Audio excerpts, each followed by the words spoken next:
Thank you for staying. Let's settle for the details of the news now. And government statistician Professor Samuel Kwabena-Anim says boundary disputes, long periods of power outages and security concerns are threatening the success of the ongoing population and housing census. Enumerators are currently in parts of the country identifying structures by writing numbers on them in preparation of actual counting. Professor Anim on Sunday gave an update on the exercise at a news conference. To our attention issues around health and safety of our enumerators, and for all those that unfortunately have been involved in some accident. As a service, we're putting in steps to ensure that they do not bear the brunt alone. The last issue that is affecting both the use of tablets and the syncing of data is a long duration for power outages in some areas. We did provide for this at the planning stage by getting power banks, but instances where we have power outages, specifically around the Wa municipal area, that for 4 days we had power outages, it constrained the ability to use both the tablets and the power banks, and we are hoping that we're going to continue to engage moving forward. In the next 4 days, what do we expect? We're taking this advantage, this platform, to urge all persons in Ghana to sustain the interest that we've seen so far in the census undertaking. As I mentioned, we still have 107 enumeration areas out of the 51,922 enumeration areas to cover. We've covered 70% of the building footprint, so we still would require to cover the remaining 30. So we're using this platform to sustain the interest of all persons in Ghana on the upcoming exercise. On from census-related matters, and a cancer treatment center has been commissioned at the Cape Coast Teaching Hospital. The oncology center, which adds to the 2 centers already in the country, is expected to deliver world-class cancer care to patients in the central region and beyond. Speaking at the launch of the center, CEO of the Cape Coast Teaching Hospital, Dr. Eric Kofi-Njedu, was optimistic the center would reduce the harrowing experiences cancer patients go through before accessing care. Richard Kwejunyako has more in the following report. Ghana has just 2 oncology centers, and the increasing rate of cancer cases pile pressure on the 2 that are the Komfanochi Teaching Hospital and the Kolebu Teaching Hospital. As a result, most cancer patients go through disturbing experiences before accessing cancer care. Chief Executive Officer of the Cape Coast Teaching Hospital, Dr. Eric Kofi-Njedu, intimated the oncology services in the region would reduce the burden on the 2 facilities that are already providing cancer care in the country. The fact that only 2 public hospitals provide cancer services in Ghana burdens these facilities and lengthens the time to access specialist care, a situation which affects quality prognosis.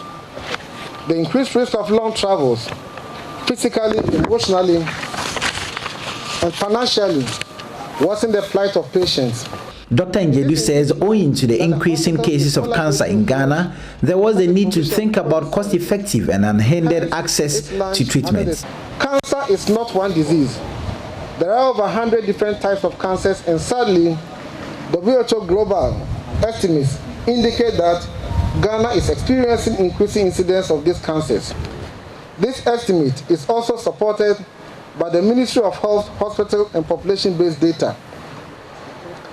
There is therefore the need for systemic and cost-effective ways of making cancer care services accessible to both the rich and the poor communities, as well as to support the government's universal health coverage strategy. CEO of the National Health Insurance Authority, Dr. Lydia Dan-Selby, announced some interventions that have been put in place by the authority to deal with many health challenges and their access to medication. In partnership with Roche, government has been able to secure a model PPP, that's private-public partnership, which is delivering access to innovative treatment and diagnostics. These kind of partnerships are what will reduce the gap in the coming years, within which Ghanaians can also access quality care. The caveat, however, is to find real middle ground and holistic approach. The NHIA is working to include breast cancer and some childhood cancers within the benefit package. Breast and cervical cancer are currently covered, and we anticipate that by the close of 2021, childhood cancers and prostate will also be covered. That said, we all have a role to play to counter fraud because it threatens the sustainability of such noble programs. We must make available expertise and ensure we police the process. Country Manager of Roche Ghana, Philip Anderson, intimated the overarching goal of Roche's partnership with the Cape Coast Teaching Hospital is to bridge geographic access barriers to quality cancer care and supporting capacity development and training of healthcare providers to offer expertise services. We believe that the right persons are in place to deliver these medicines, and the reason we will support with capacity building and research, like we're partnering with the cancer registry to make sure that even after treatment, the patients are monitored right. Although we are launching this today, for us it is just the beginning of a long journey for which we are very willing partners. Central Regional Director of Health Services, Dr. Akosua Sapon, want the hospital to go beyond the mere establishment of the center. In addition to the Cancer Treatment Center, Roche, the world's largest biotech company, also donated a cold room facility to the Cape Coast Teaching Hospital. From the Cape Coast Teaching Hospital, my name is Richard Kwejonya for Joy News. To some security-related matters now, and the Upper West Regional Security Council has banned the transportation of fertilizers at night in a bid to curb smuggling of the product to Burkina Faso. Chairman of the Security Council, Dr. Hafiz bin Saleh, says this and other measures are necessary following the smuggling of more than 13,500 bags of subsidized government fertilizer valued at 1,620,000 Ghana cedis to Burkina Faso on June the 8th. Correspondent Rafiq Salam reports from Tumu. One major challenge faced by the Planting for Food and Jobs program introduced by government is the smuggling of farm inputs by accredited input dealers into neighboring countries, especially Burkina Faso. In fact, the Upper West region hogged the headlines for the wrong reasons for the sea of subsidized government fertilizer that were smuggled into Burkina Faso by some accredited government input dealers, prompting a visit by the Minister for Food and Agriculture, Dr. Owusu Afriakoto, to the region to put a lid on it. For me, I could cry. To be honest, I could cry that the government comes into power, brings such unprecedented opportunities for the poorest in society, and the little food that they put into their mouth, you take the food out of their mouth. How wicked can that be? And now Upper West region has this unfortunate title of the smuggling capital of Ghana. Yeah. 3 years after the visit, it appears some of the accredited input dealers have not turned over a new leaf. The farming season has barely begun in the region, and a total of 13,500 bags of the commodity valued at 1,620,000 Ghana cedis have already been smuggled into Burkina Faso, according to Upper West Regional Minister Dr. Hafiz bin Saleh.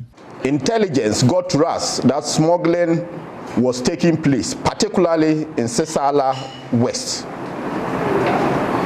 But we got alarmed when we got information that on the 8th of June this year, about 45 rhino trucks carted fertilizer, each carrying about 300 bags of fertilizer into Burkina Faso. And this is worrying. Dr. bin Saleh, who doubles as the chairman of the Upper West Regional Security Council, addressing input dealers and major stakeholders in the agriculture sector at Tumu, announced measures taken by the Upper West Regional Security Council to curb smuggling of the government subsidized fertilizer. All farm inputs coming into the region must first of all report at my office in Wa, for us to know the vehicle coming, the quantity of fertilizer it is carrying, and the destination of the vehicle. Once they get to either Sesala East or Sesala West, we expect the consignment to be offloaded into a warehouse.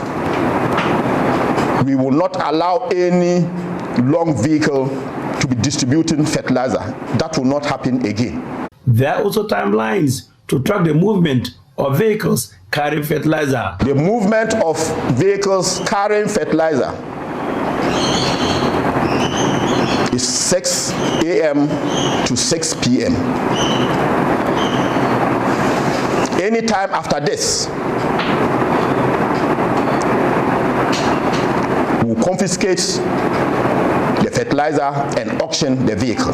Dr. Binsali urged all those doing genuine business to continue, but to help face out the miscreants among them. Those of you doing genuine business, you have nothing to fear. But those of you who engage in nefarious activities, criminal activities, please know that we will come after you. Reporting for JoyNews, Rafik Salam, Tumu.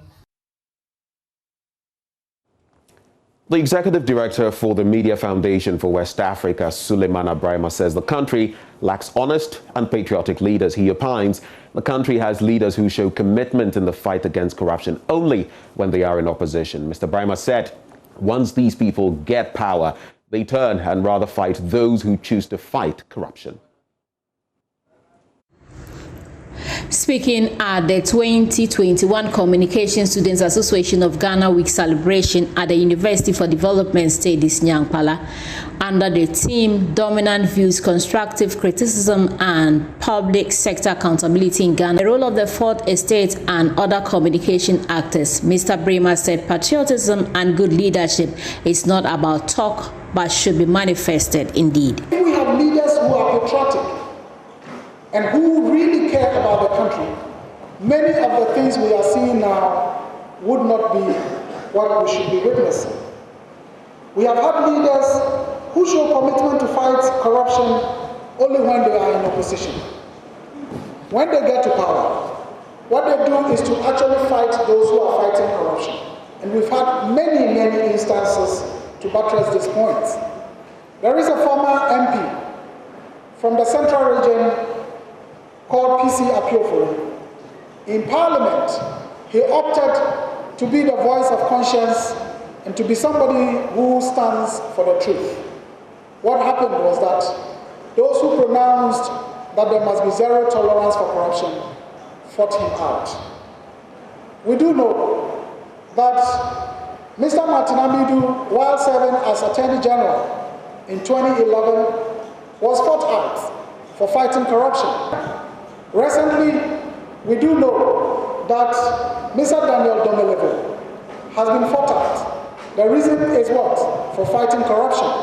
We were told all manner of stories, starting with the fact that he is a Togolese. And from there we are told that they have to define when he was born, not when he says he was born, and therefore he must retire. At a time when we do know that we do have several people occupying various positions after they have retired. So if people who have retired are not supposed to be occupying various positions, why do we have an IGP who has retired? Mr. Abrahima said the fight against corruption has been reduced to mere talk.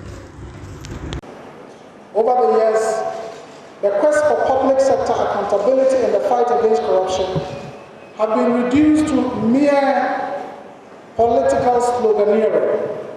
We have heard about zero tolerance for corruption.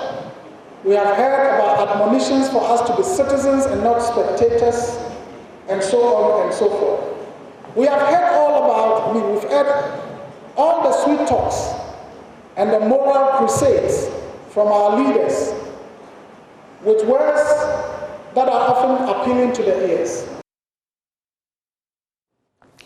Now, period poverty in Ghana is still prevalent, especially in rural areas. Rural girls miss school due to lack of affordability, lack of education on menstruation, and lack of access to menstrual materials. Grassroots NGO has stepped in to help solve these issues through various strategies. Mahmoud Mohammed Nuruddin caught up with members of Young Women Leaders Network in the Ashanti region as they embarked on an exercise to educate young girls on menstrual hygiene and how to sew their own reusable sanitary pads.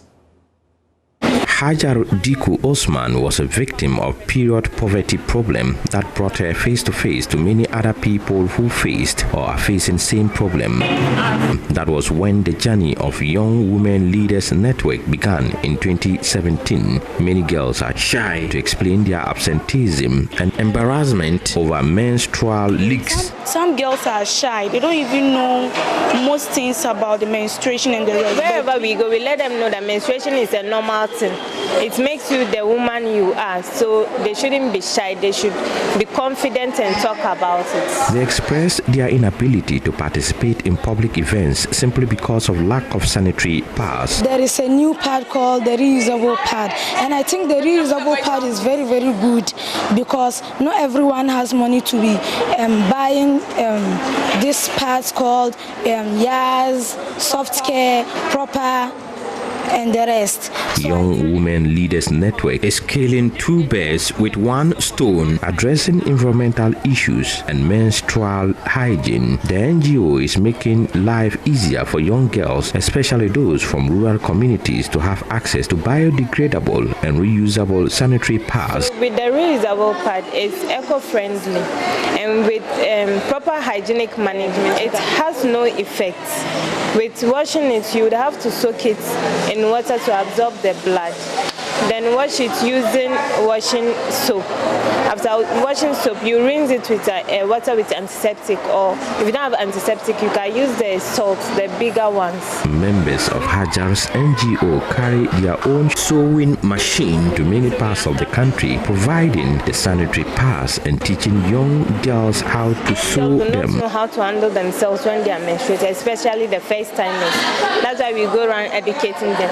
But it's not just based on menstrual hygiene.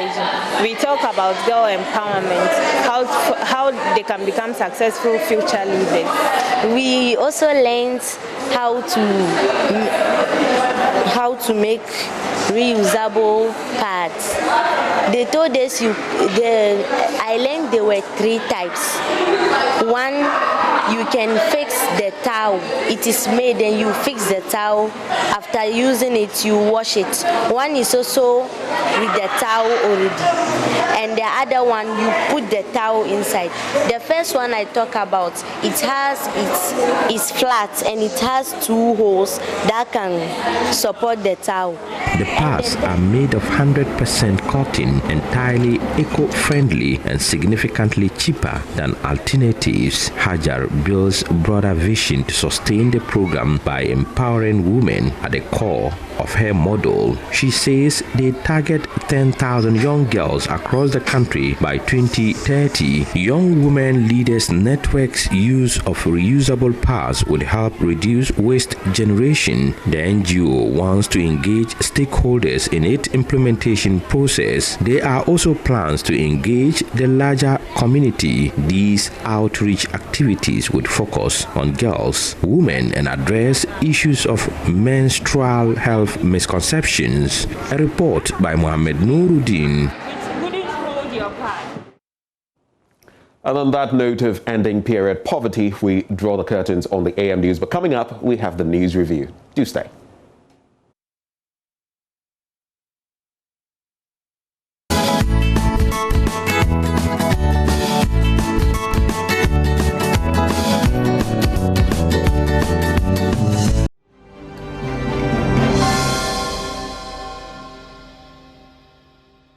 Well, when it's coming from Kumerica, you know what to expect. Anyway, I'm loving your shade of blue this morning. Yeah, me too. I mean, like, what, do you live next door? You know, it's getting weird. I was telling Mama B that it was getting weird because last week we did, both of us, wooden shirts. Yeah.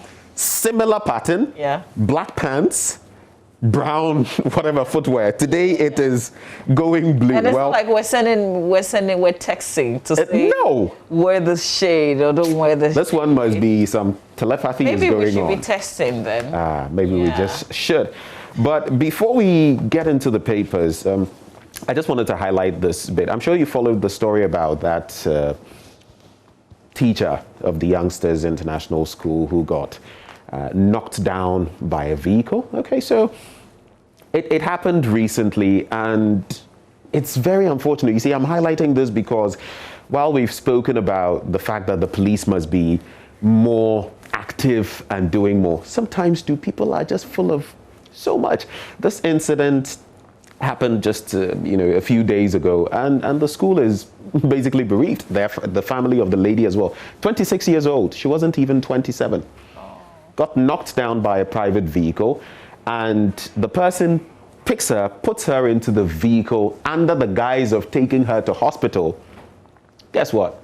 She gets dumped somewhere in Abuko. Is this the same Adenta? Yes. Oh, so she was a teacher. Yes. Okay, I didn't make that link. Yes, but I'm familiar with the story. And it's so sad. I don't want to mention the person's name because then we try to single out nationality and all of that. It's not important. Crime is crime, regardless of where you're from. But they made some arrests, didn't they? Yes, they have. They got the vehicle. You see the dent on the vehicle and all of that, and you would wonder how just that little dent was able to. But of course, the impacts when she hit. But I feel it's really sad because per what the gentleman is supposed to have said from private sources, he's supposed to have said that he was in the vehicle with someone else, and as they were going, they realized the lady had stopped breathing. And his friend, who is now an accomplice in the crime, who is now being sought, told him, oh, then let's not take her to So let's just dump the body? Hospital, because if you do, especially as you are not Ghanaian, you will get it. And so they dumped her. And so whether there was any possibility of life or whatever, they just snuffed. But that's human life. Her life. Accidents do occur, and when it occurs, you have to take the responsibility. You knock somebody down, and you're carrying her to the hospital, and just because you think you feel, or perhaps that she's no longer breathing, doesn't mean that you dump her. Even if the person is not. Off. Like, who does that? Yeah, and that's supposedly what happened. So that's the explanation? Well, that is part of what I hear he has said, shifting the blame. And this is a 42-year-old man. I mean, does someone tell you what to do in such an instance when you know that doing that is criminal? Oh, but apart from that, that is not human. That is not human. Not too long ago, I was sharing, the Motor Traffic Act. There's a section, I think 24, which says that, so if the two of us were driving in that instance, we both had a responsibility to report the incident. Yeah. And failure to do so, that's against the law. Yeah. So you'll be punished accordingly. And there are people who... And there are some hefty penalties attached to that. Fines and even jail time. Exactly. There are people who are serving jail term because they couldn't pay the fine. Yeah. And so now they are in prison for it. But apart from that, I think there are certain things that are just humane. Yeah. You should not do it because nobody is seeing you. I mean, like, this is a human being. I mean, human life. Move on. How do you move on from a thing like that? You get what I mean? Human life. Like, how can you sleep at night? There's certain things that you can't do. So I just wanted to highlight this because, look, the police, we expect them to be, but some things are even out of the domain of the police. Oh, yeah. It's up to you as a human being to be human. In this instance, people are trusting that, what they call bono. You are trying to make reparation. At least, let's see what happens. If you hit someone, I mean, there are different categories, manslaughter to murder. Right now, you've moved right into, a very complicated situation. I mean, I was following that story, very tragic. And I think later on I saw that there were people not too far from me who are even connected to the lady, as I saw the posts and the messages on Facebook. Really, really unfortunate. And accidents do occur, but when it does, you must report yourself. First, you have a responsibility. You're taking her to the hospital. Again, it comes back to the fact that we don't have proper systems. But granted, this is what we have. So we will do with what we have. You take the person to the hospital, and then you report the incident to the police station. It happened to a very good friend of mine many years ago back in Takoradi. May her soul rest in peace. She was just 7 years old, and she died on the spot. But he didn't even know. So he just carried her, and according to the hospital, she died on the spot. But he didn't know.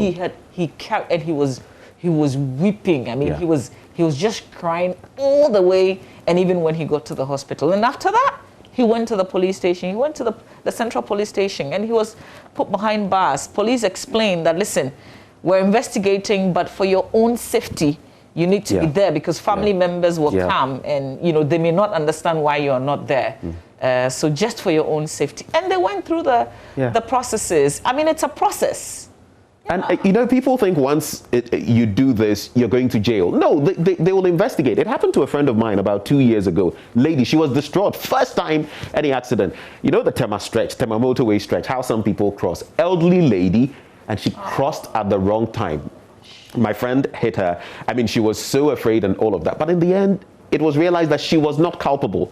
It wasn't her fault. The place, even the very point the woman crossed at, was not right. It's not to say it was okay to snuff out a human life, but you need to go through the process. This lady, I'm told, is one of the best teachers at the school. The students love her. I mean, she's so affable and all of that, and her life taken. And the final point I'll make, apparently someone, when after the accident, the car stopped and they were trying to bundle her into the vehicle. Someone took a shot of the car's number plate. Oh, thank God. If that person hadn't taken the shot, these people would have got away with murder, so to speak. So that's what helped. That is what the police relied on, apparently, to so we have nail to these. Exactly. Yeah, exactly. That's what it is. You see something, maybe this time, not just say something, snap a picture. What I sometimes do, when you're sending a friend off or a relative, and they're going into a commercial vehicle. Oh yeah. You want to take a shot just so whatever vehicle that they're traveling in. I guess we have to do that a lot more. Know the name of the person, send the vehicle number and all of that. Yeah.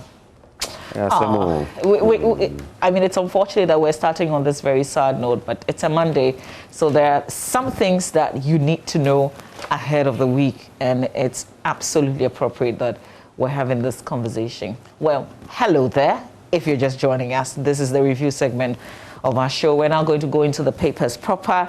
I've got the Ghanaian Times, the Daily Guide, Republic Press, The Finder, and if we have plenty more time, we have some other newspapers we'll go through, Ben. For me, I have the Daily Graphic, the Daily Dispatch, the New Independent, and then the two business papers, Economy Times and BNFT. Would you like to start with the Ghanaian Times? Yes, sir. So on the front page of the Ghanaian Times newspaper, let's fight terrorism, piracy together. President appeals to ECOWAS leaders. Accra police arrest 215 suspected criminals, impound 168 motorcycles in 4-day operation.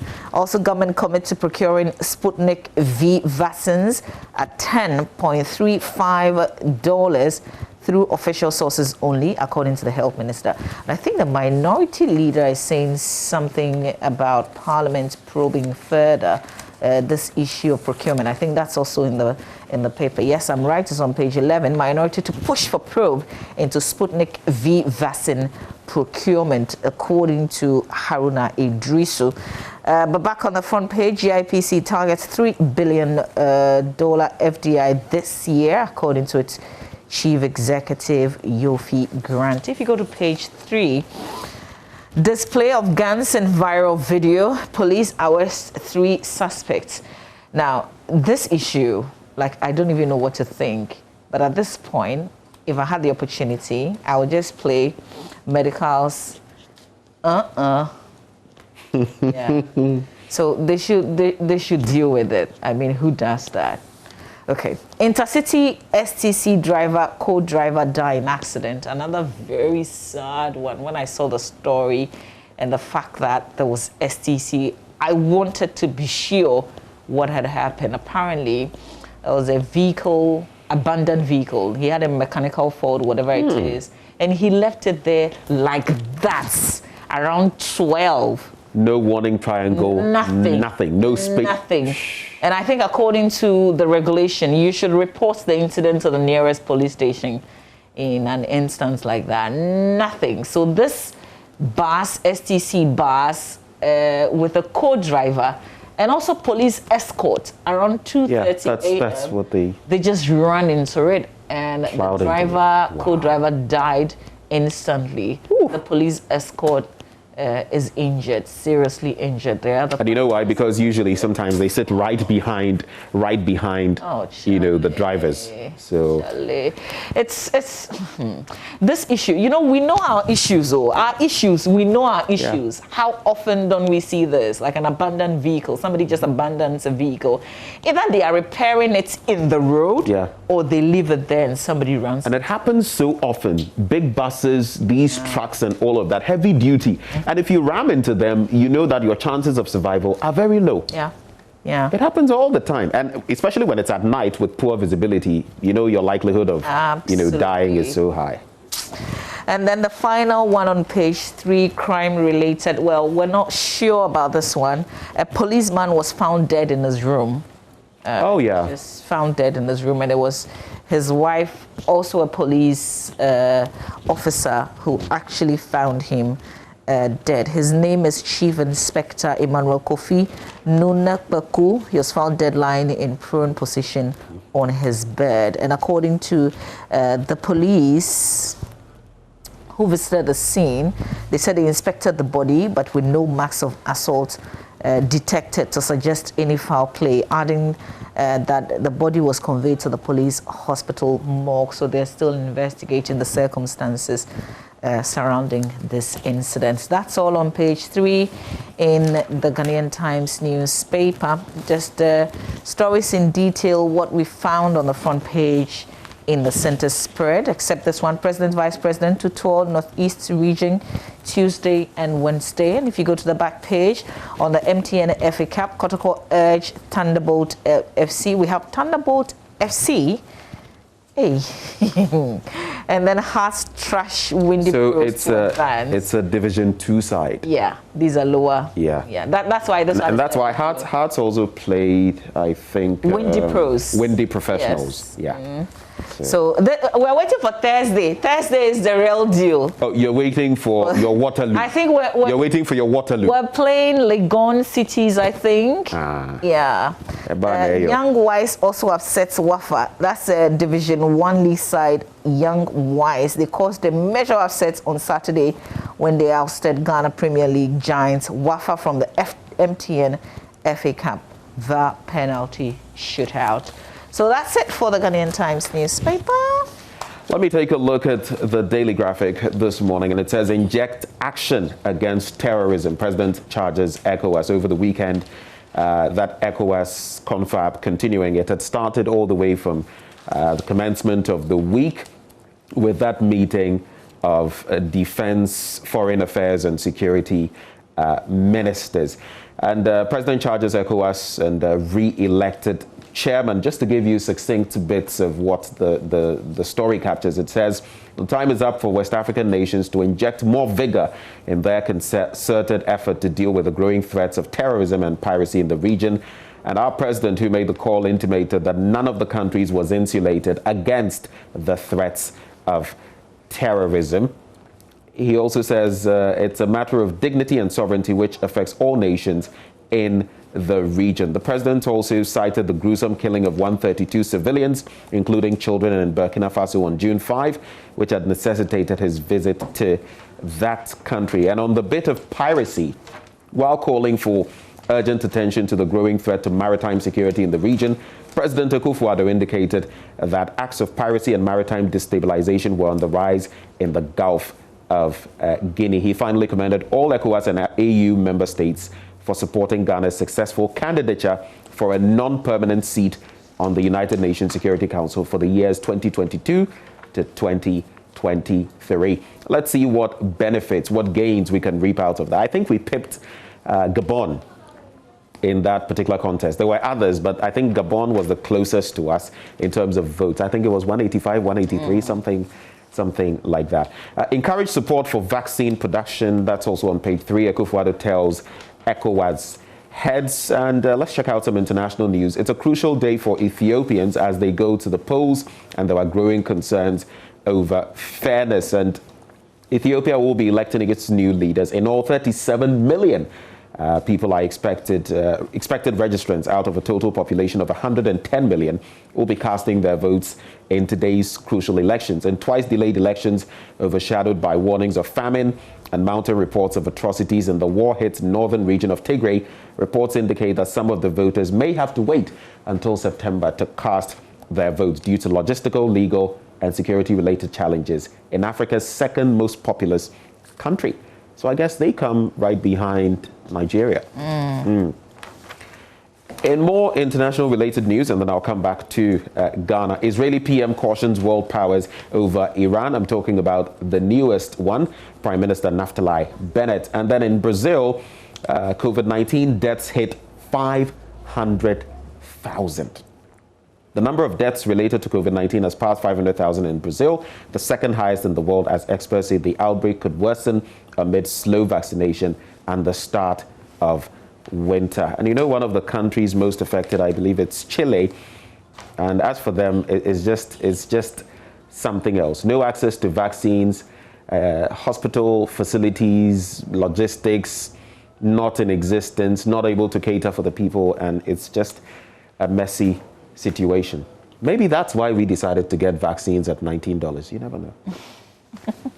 Let's do the middle spread of the paper. But I just saw something on fatherhood changing for better. Mama, I know you have fathers and father figures in your life. What was the day like for you this past Sunday? What were you up to?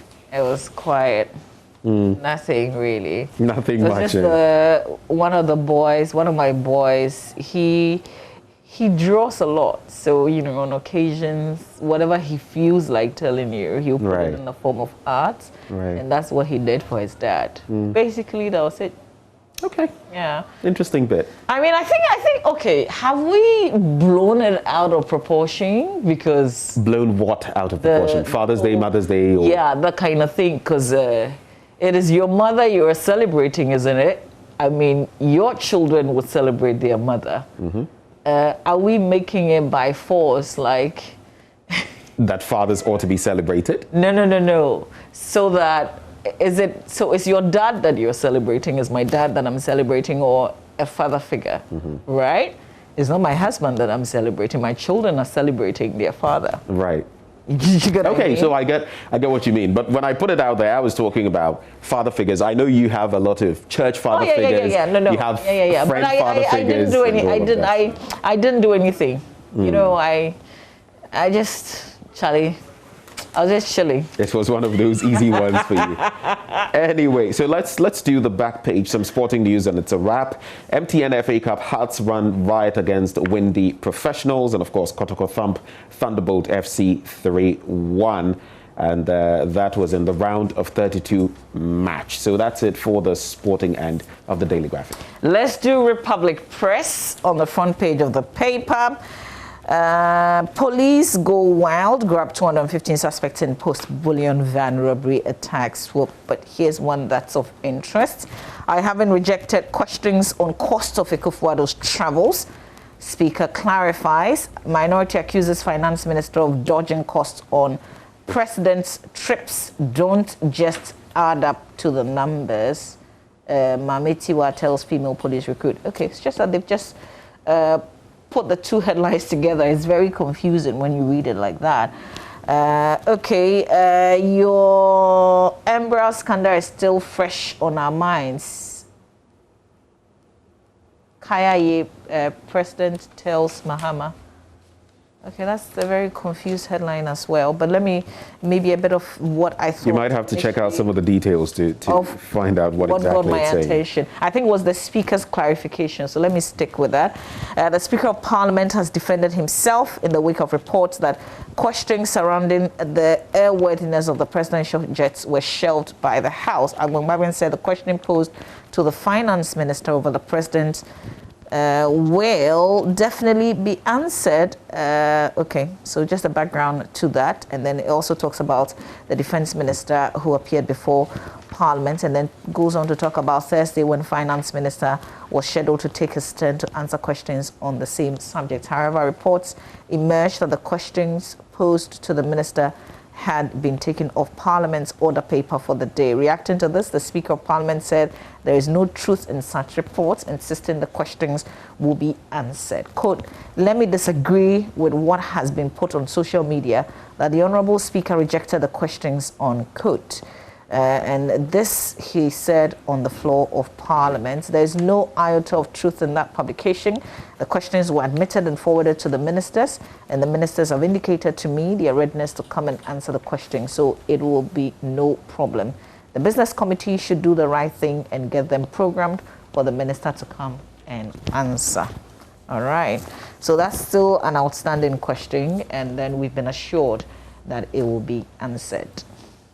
Well, let me, before I take a look at the Dispatch newspaper, I had to do this because of the many issues happening, but also because the other day we were talking about not seeing the gender minister, Adwoa Safo, enough visibility. Well, she's decrying the rising sexual offenses against girls, and there's been a lot of talk. She has a lot to say about that on page 8 of the Ghanaian Publisher newspaper. There's also work on COVID-19 vaccine production, Akufo-Addo to African leaders. And I think I followed Newsfile over the weekend, and I did actually. And there was a bit of talk about the fact that when all of this started, we went into mask production as well and some of those other bits. But how come we weren't able to foresee that we might also be looking at improving our logistics when it comes to producing vaccines? Some on the other side said, well, it's much easier to produce masks and sanitizers and the rest, so you can rope in the Kasaprekos and the rest to do that. But when it comes to vaccine production, it's very technical, requires so much more. But I think we've got to the point where Africa has always lagged behind in this whole bit about vaccine production and the science of it generally. I believe it's a good call, but let's walk the talk and not just talk. That's my only concern there. You know, you're my English professor, and decry, what does it mean? Bemoan, lament. Isn't that what we all do? But when you are in a place like that with responsibility and you have a duty to, to do something, do you also decry? When was it? I think it was sometime last week. I don't know whether it was the two of us sitting together. Yeah. Some person in authority was like lamenting, and we were like, but aren't you there to resolve the situation? Anyway. We're all decrying. The gender minister is also decrying. The leaders are decrying. We're all decrying. So now who will solve it?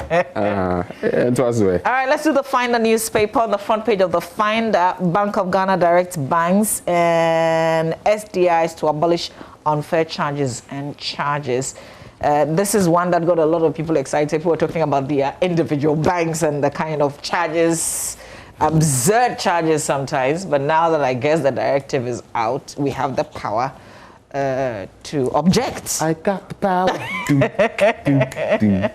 But I tried here. We hope that they now will take the action before we begin questioning them on those things. We need a paradigm shift to address security challenges, according to COP Tiwa Adodanka. Okay, so what was in the Republic Press also linked to Madam Tiwa was her telling female police recruit to not just add up to the numbers, but actually, do something substantial. Don't just be counted, like you're a female police officer, but be outstanding in your work.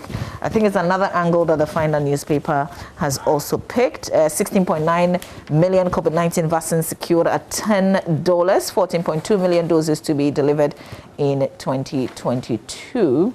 President Akufo-Addo calls for urgent steps to secure security of ECOWAS as well. That's the front page of the Finder newspaper. There are two interesting stories I'll do from the New Independent newspaper. Interestingly, it says fuel prices go up, page 8, but the story is actually on page 2 of the newspaper. Somebody said it was a Father's Day gift. Are you sure? To all the men. Prices at the pumps have gone up again a month after astronomical increases, which led to public uproar. The uproar in May forced the National Petroleum Authority to reduce the prices. But petrol and diesel prices went up on Saturday, June 19.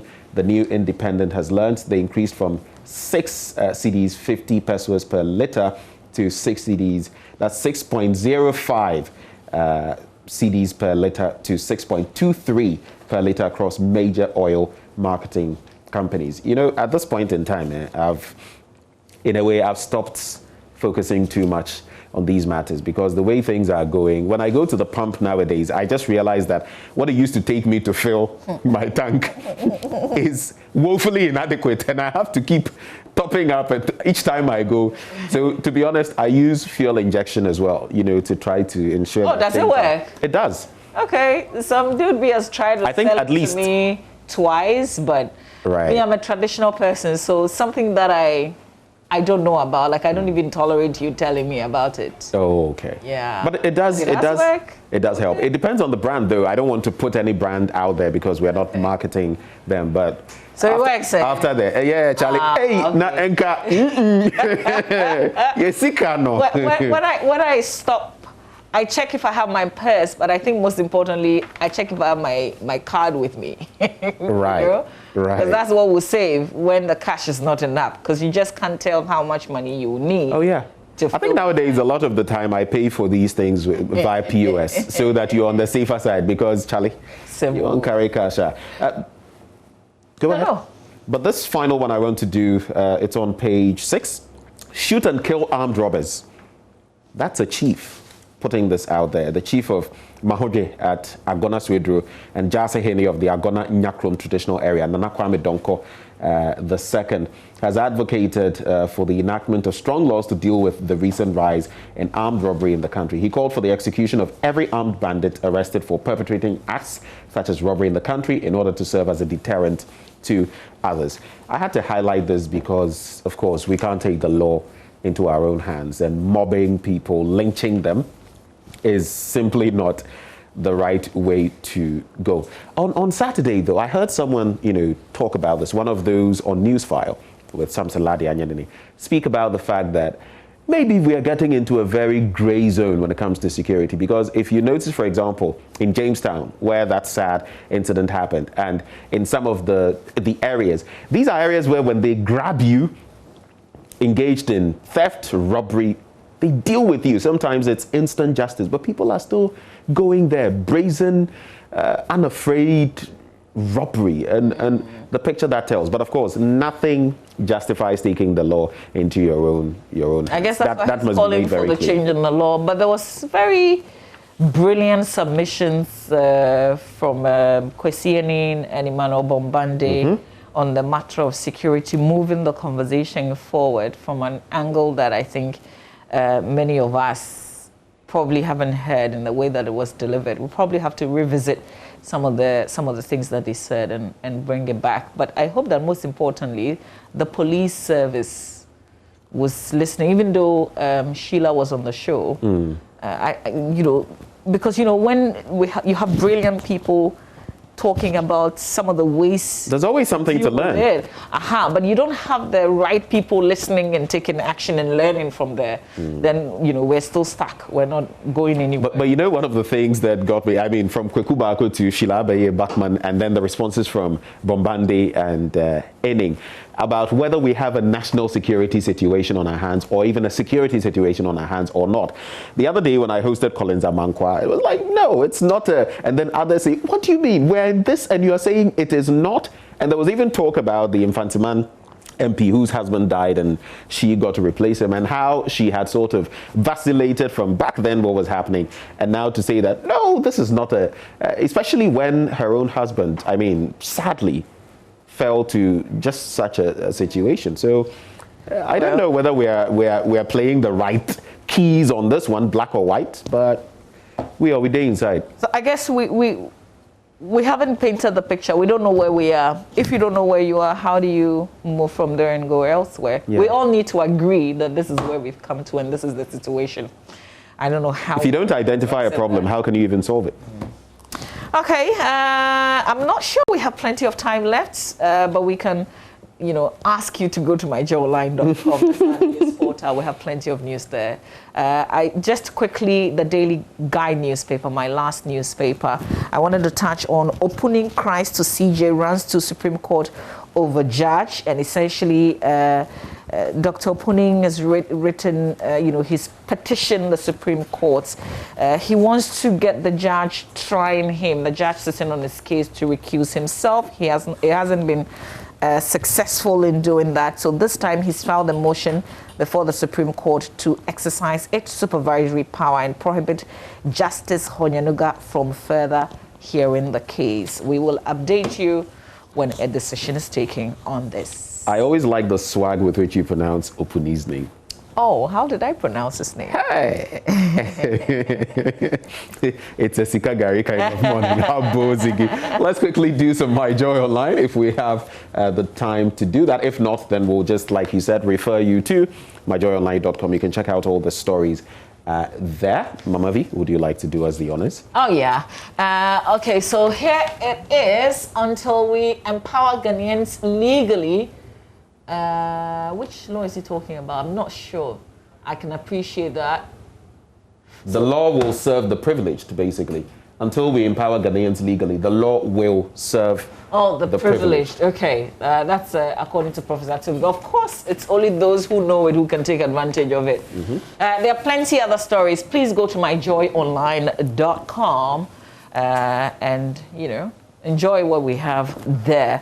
We have to make way for sports. I guess the Euros, now it's getting to the crucial stage. Group F is living up to its, billing as the group of death. Yep. And now it's just changed everything, and Portugal is in a very precarious situation. Now, going toe-to-toe with France, they need to get a result. Yeah. A draw at worst, a win at most. A loss would be terrible for them, especially now that the mineshaft ran, roughshod over them in the last tie. And Hungary too.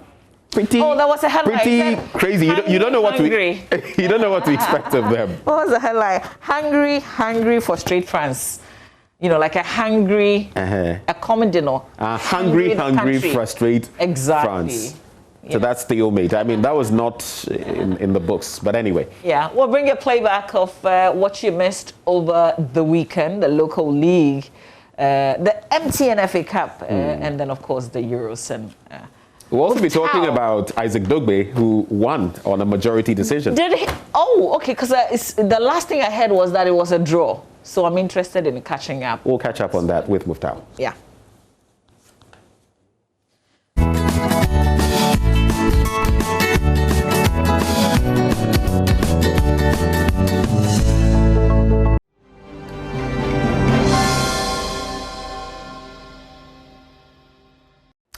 '95, 95, 97, 93, 96, 94. These were the numbers on the scorecards of three judges as Isaac Dogbe defeated Adam Lopez to win his first fight since his last outing in July 2020. The former WBO Super Bantamweight World Champion took an early lead and never relinquished despite a brave comeback from the American. In the Euros, isn't Italy the perfect team? 3 games, 3 wins, 7 goals, 0 conceded, 9 points. The Azuris qualified to the tournament, winning all 10 qualifier matches and have just done the same in the group stage. If Italy is the perfect team of Euros, House of Oak is gradually becoming the perfect team locally. In their last 10 games, they have won 9, drawn 1 and lost none, scoring 18 and conceding just 2. The latest to face the dagger of the Phobians are windy professionals who were cut into pieces at the Accra Sports Stadium in the round of 32 fixture of the FA Cup. Stay with us for these and many more on the AM show with me, Muftau Nabila Abdullahi. Now let's start with local stories where House of Oak blew outside third-tier side Windy Professional with a 4-1 win in a round of 32 fixture in the FA Cup. Their rivals, Asante Kotoko, got the better of Thunderbolt as they won 3-1 courtesy of goals from Evans Adomako and Emmanuel Jemfi. Game underway here at the Accra Stadium is Windy Professionals against Accra Hearts of Oak. Robert Ado trying to put 1-2 for Fatal, gallops for it, that's what to keep it in play, cuts back, Obin Jr. on the weaker right foot, and that's feeble and this. Now Obin Jr. is up against Kankam, sends an early ball for Daniel Barnier. Oh, the Phobians are up by 1-0. Daniel Afria Barnier, he does enough time. Great strength. When the ball is on his strong side, on his left, it's almost unplayable. But Banye's first touch is good. Defender sliding. Here is Nete. Now to Amankwa. Banye stays onside. Nete makes it 2 for Savok. Easy does it. Unselfish Daniel Banye free. Offside maybe, but is it? It's Daniel Banye who's just coming into an onside position. A lovely run. Just runs in behind this man with a very, very good move. No offside or whatsoever. It's just an intelligent run by Banye. And in their zone, you have teams like Abi Soccer Academy, and here they go looking for a breather. Can they get one? Oh, to the crossbar. Hasselhoff saved by the woodwork. Did he enter? Yes. Back. Sets up Fatal for a cross. Good cross. Oh, what a header from Mafuto. Hasselhoff. 3-1 is going to come from a header. No, when Mafuto is arriving in the box, like he did arrive here, it's difficult to hold him. It's difficult to track him. And when he climbs, he's so strong with the jump. Fatal with a shot across, and Manaf joins the score sheet. Have had their key performers put their name on. Good 10 from Razak to begin with, and that cross from Fatal. Good finish, cool, calm finish from Manaf. I think it's a delivery from Fatal that impresses me. Puts the ball into an area where the goalkeeper can't come and collect. Ball crossing by Solomon Safutela. And that's the first goal for Kotoko against the run of play.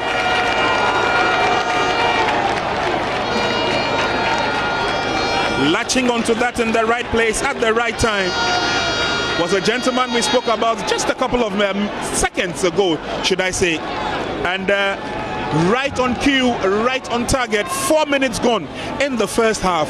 The Porcupine Warriors are up by 1. He crossed that ball. There was no marking, and Ivan Sadumako didn't even have a full header. He got half of the header, and then the other one with the shoulder. But he has beaten Sule Sadiq Abdullahi in post for Thunderbolt with that cheeky ease of a header. He has not been under any serious threat this second half. Kotoko managed to get the crossing. This is an opportunity, and that's goal number 2. Again, someone from Pong here who overlap and send in that wonderful cross. He eluded everybody, and there he was, the predictor, without predicting instance. Kotoko coming up with another opportunity into the 18-yard box now as the shot comes on. This should be easy as pie. This should be easy for Emmanuel Jenfi. Well, good goal. But all the work done by 3 goals up. Look at the Siama here, going round past David Saab and Jenfi at the right place in the midst of 3 defenders of Thunderbolt FC. He managed to push the ball past, and look at it, just a tapping. Now let's take a look at the entire results of round of 32 of the MTN FA Cup. And on Saturday, Thunderbolt, they lost by 1-3 to Asante Kotoko at the Okesi Park, whilst Paka Crocodiles also lost to Ediana Stars. Young Wise FC also they won against Wafa via the penalty shootout after the game ended 1-1, and also Steadfast FC, they lost 1-4 to Brekum Chelsea. Legon Cities versus Far Rangers, that game has been postponed because Far Rangers had written to the Ghana Football Association indicating that they were withdrawing from their entire competitions before rescinding that decision. But the FAC, a disciplinary committee, must sit and decide on their fate before that fixture happens. And also Tamale City came up against Chima City and won by 1-0. Also Quad Deportivo defeated KFC 1-0. Kala United versus Midiama SC ended 1-2 in favor of Midiama SC, but unfortunately this game was marred by violence as supporters of Kerala United allegedly attacked the team bus of Midiama SC, broke their windshield and bloodied some of their players. Also Elmina Sharks, they also won 4-2 via penalty shootout against Venomous Vipers, and Aboy Youngsters FC lost 1-2 to Ashanti Gold. On Sunday, Heart of Lions, they lost 3-4 on penalties to Accra Great Olympics, and Accra Hearts of Oak defeated Windy Professionals 4-1. Kwao United 2016 finalists also came up against Atram Divisor Academy, and they lost via the penalty shootout, which ended 3-0 in favor of Atram Divisor Academy.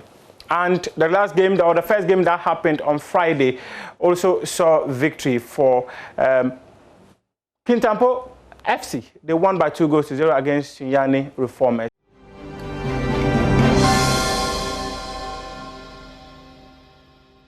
Thanks to Muftal Nabila Abdullahi for bringing us AM Sports. Time for AM Talk. And on Talk today, we're talking about the census, the national exercise to collect updated social, demographic, economic, and housing data on the nation for policy and planning. I think for many of us is counting, you know, where we get proper data in terms of the number of people in our country. But that information is used for many other things. So here are the dates being worked on. The census actually started on the 13th of June. There is census night on the 27th of June. We will get a proper understanding of that. And enumeration from the 27th of June to the 11th of July. My guest in studio is Professor Samuel Kabena Nim. He's government statistician and chief census officer. Good morning to you, Prof. Yeah. So thank you. What do you do as chief census officer? Do you go on the field yourself? I don't go on the field to do the actual data collection on a day-to-day basis, but as the chief census officer, my primary responsibility is the coordination of the entire activity, right from the planning stage up to the point where the data uptake is high, and therefore as a country we are ensuring that the resources from the census activity is yielding the right result. So it's just from planning, it's end to end. Okay. Yes. All right. So let's go back to the dates. We know that something started on the 13th of June. And there's also a 27th date, and then 27th to 11th. So explain these three different schedules. Thank you. Census undertaking is a process. As you rightly indicated, enumeration itself is going to start on the 9th of 27th June and run through to the 11th of July. However, ahead of a census exercise, we do what we call chalking and listing of structures. So on the 13th, we did canvassing of all the identified 51,922 enumeration areas that we obtained from our demarcation exercise, which started about 3 years ago. So on the 14th, we started going into all these 51,922 enumeration areas and started with the chalking and listing. And what this literally means is that we visit every structure in the country, and ahead of the census, we've made use of satellite imagery, and we have a sense that about 11.1 million structures are currently in the country. So we've started the exercise where we visit each structure. When you talk about structure, does it include homes?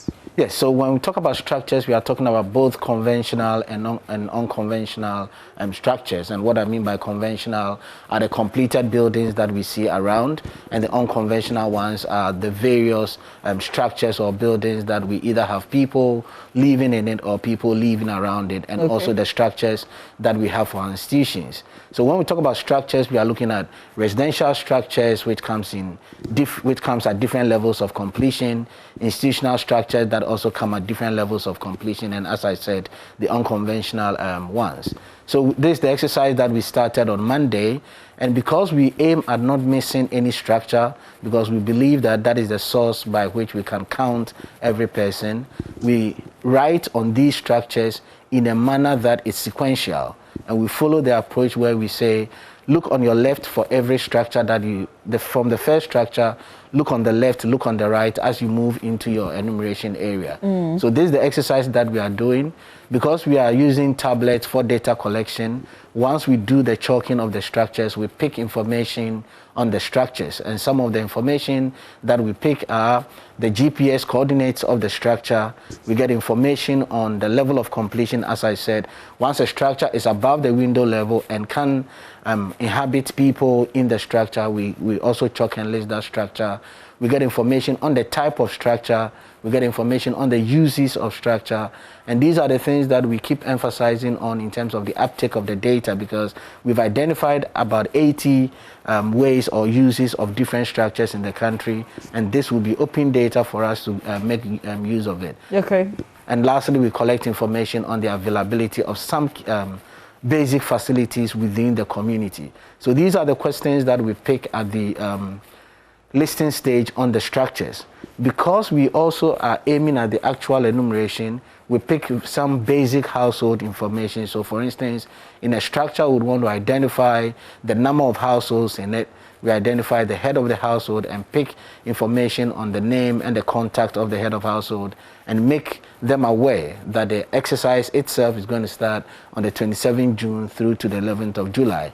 And some basic demographics, i.e. number of males and females in the household. Okay. So this is what we are doing, and hopefully by Wednesday we're going to bring a closure to it. As at yesterday, looking at data that we had received from Saturday, 70% of the 11.1 million structures that I talked about had been covered already, and of the 51,092 enumeration areas, we've entered or received data from 99.7 of these enumeration areas. So in the next 3 days, that is from yesterday actually to Wednesday, we look forward to bringing this exercise to a closure. And then between Thursday and Sunday, we'll prepare for the actual enumeration. We talk about the census night and emphasize that it is not about counting on that night, but for some special groups. So the census night is just to raise awareness on the way we collect data and the need to harmonize the data collection over the 14-day period for purposes of comparison. So it's just to alert persons in Ghana that when we visit your residence from the 27th through the 11th, all the questions that we're going to ask would make reference to 27th June 2021. Okay. The headline issue is about how we are counting persons in the country. We count persons only based on the fact that the person would spend 27th June 2021. And because we want to avoid duplicates, we have targeted 6 different groups, and we say to persons in Ghana that there's no need to travel. This is not like a registration exercise that you have to go and join a queue. Wherever 27th June 2021 is going to find you, just be there, and Ghana Statistical Service would approach you and do the counting. So we'll find people in their residences, their households. We're going to find people in institutions such as university students who would be in their house of residence. Some of them will be in private hostels. We're going to find people, unfortunately, who are going to spend 27 June 2021 in the hospital. We're going to visit them as well and make sure we count them. We're going to find people who would be floating on that night, so people who will be homeless, people who will be traveling. And indeed, this is the group that we are going to count on 27 June 20, because it's a mobile population. You wouldn't want to miss them on the reference night. Okay. So on the reference night, it's only those who are in transit and those who are homeless, those who are outdoor sleepers. This will be our focus on that night. Otherwise, people who are going to be in their households, institutions, and other places, we're not going to come in there.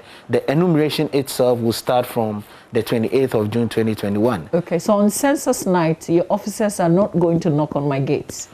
No official of Ghana Statistical Service would knock at the gate of any structure in the country. As I said, the target for counting on 27 June 2021 are the outdoor sleepers, are the persons who will be in transit on that night, and the homeless households. And this is across the country? This is across the country. Do you have enough men to do that in one night? We currently have deployed 66,800 people for the census activity. And out of this, we have 11,177 who are supervisors and 55,623 who are enumerators. So definitely, as I said, we don't expect anybody to do counting at residences, in institutions. So we're going to mobilize all these men that I've talked about, that is the 55,623, to go to places that we've identified to house our outdoor sleepers, or where our outdoor sleepers sleep. We're going to go to the various lorry parks to capture point of departure and point of arrival, and also the homeless household. So indeed, we would be able to cover all of them, because the form a negligible population given our overall population. Okay. And when do I expect your officers, either in my office or in my home or maybe the market, for the counting proper? So let me emphasize that we're not going to count you from your office. If you come to the office, be it a day worker or a night worker, once you're going to return to your household, to your home, that is where the counting will take place. We're not going to count people from the market with the exception of the outdoor sleepers, that is those who sleep in the market. But if you just go in there to do your selling and go back to where you live, that is where the counting would occur. So we are saying that this activity will start on 28th June 2021 and run through to the 11th of July 2021. Because we don't want to miss anyone, in addition to all the structures, the strategy that we are putting in place, we are urging persons in Ghana to be mindful of prompting us if by the 8th of July they have not been counted.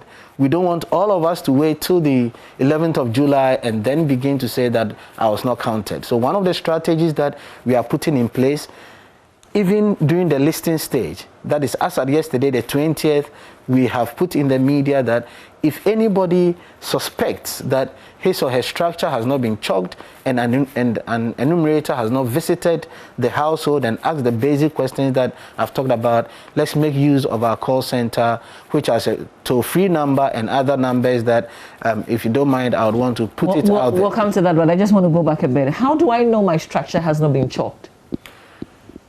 As I indicated, the chalking requires that we write on the structure, and we write it in such a way that it is visible for all of us to see, both the monitors who come around and the residents of the household. Okay. We do it in two ways. One is if we visit the structure or if we approach the structure and we find that there are people in there at the time of the visit, we knock, we get in, and as courtesy would require, we seek permission to write the numbers on the structures. In the event where we don't have anybody in the house, we go ahead and do the writing, and later when we come back and we are doing the data collection, would apologize, and because this is a national activity and it's happening over this period of time, we didn't have any other option than to go ahead and do the writing. So I haven't seen any writing on my wall. What does it mean? Two things. One is it has been written in a manner that it's not conspicuous enough for you to see. And because we are in the rainy season, we've had people coming around to say that they saw the enumerator writing, but it's been rained off. Our supervisors have seen that. And that is the dimension where you chalk and you list. So if you've not seen the writing, two things. One, the enumerator has not visited, and the other, he or she has visited and it's been rained off or it's been written in a manner that you are yet to see. Once you suspect this has not occurred, we ask that you find out from other members of your household, because it's possible that they came in at a time where another responsible adult was in the house, or the head of the household, that is if you are not the head of household. So that person might have information that they have been there. The second thing is we require that you look around your neighborhood, especially the house preceding yours and the one that comes after, to check whether the writings are there. If they are there, then it tells you that an enumerator has visited the place.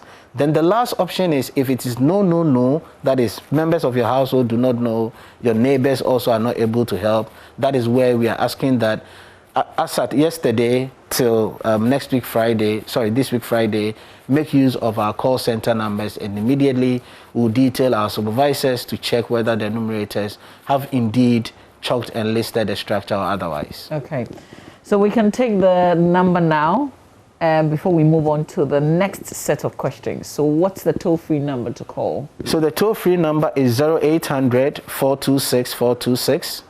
0800 426 426. In addition to the toll-free numbers, we have regular lines that we would urge persons in Ghana to take advantage of, and this is 0591476893, 0591476893, and also 0591476895. Okay, that was pretty fast. I hope that Irama is taking the numbers and she's going to put it on the screen. If you didn't get it, please, let's go over, especially the last numbers. So the toll-free number, 0800 426 426, 0800 426 426, and the regular lines are 059147 6893, 059147 6893. So it's just the last 2 digits that changes, 059147 6895. Okay. What should I be prepared to tell them when I call? Depending on your experience, now we are receiving calls that have diverse reasons. Some of them are callings especially related to what we've just discussed, that I'm yet to see the writings on my wall. I'm not too sure whether the numerator has been here or not. Then our agent would ask questions as in, where is the location? And quickly, while you're on the line, we're going to see whether the data that we've received so far suggests that an enumerator has been there or not. Okay. Then if an enumerator has been there, we're going to provide that information. Otherwise, we'll take the details and follow up and call you back to indicate that we have checked and indeed it has been chalked, or if it hasn't been, then the enumerator would go in there to ensure that the chalking is done. Are the checks done in record time? So I'm holding on and you're giving me the information, yes, whether or not you've been to my neighborhood? Yes. Okay. Yes. All right, now let's continue from the 27th to the 11th of July. When you said they are not coming to my office, they're not coming to the markets, they will be in the hospitals overnight. And they will be in the lorry stations overnight.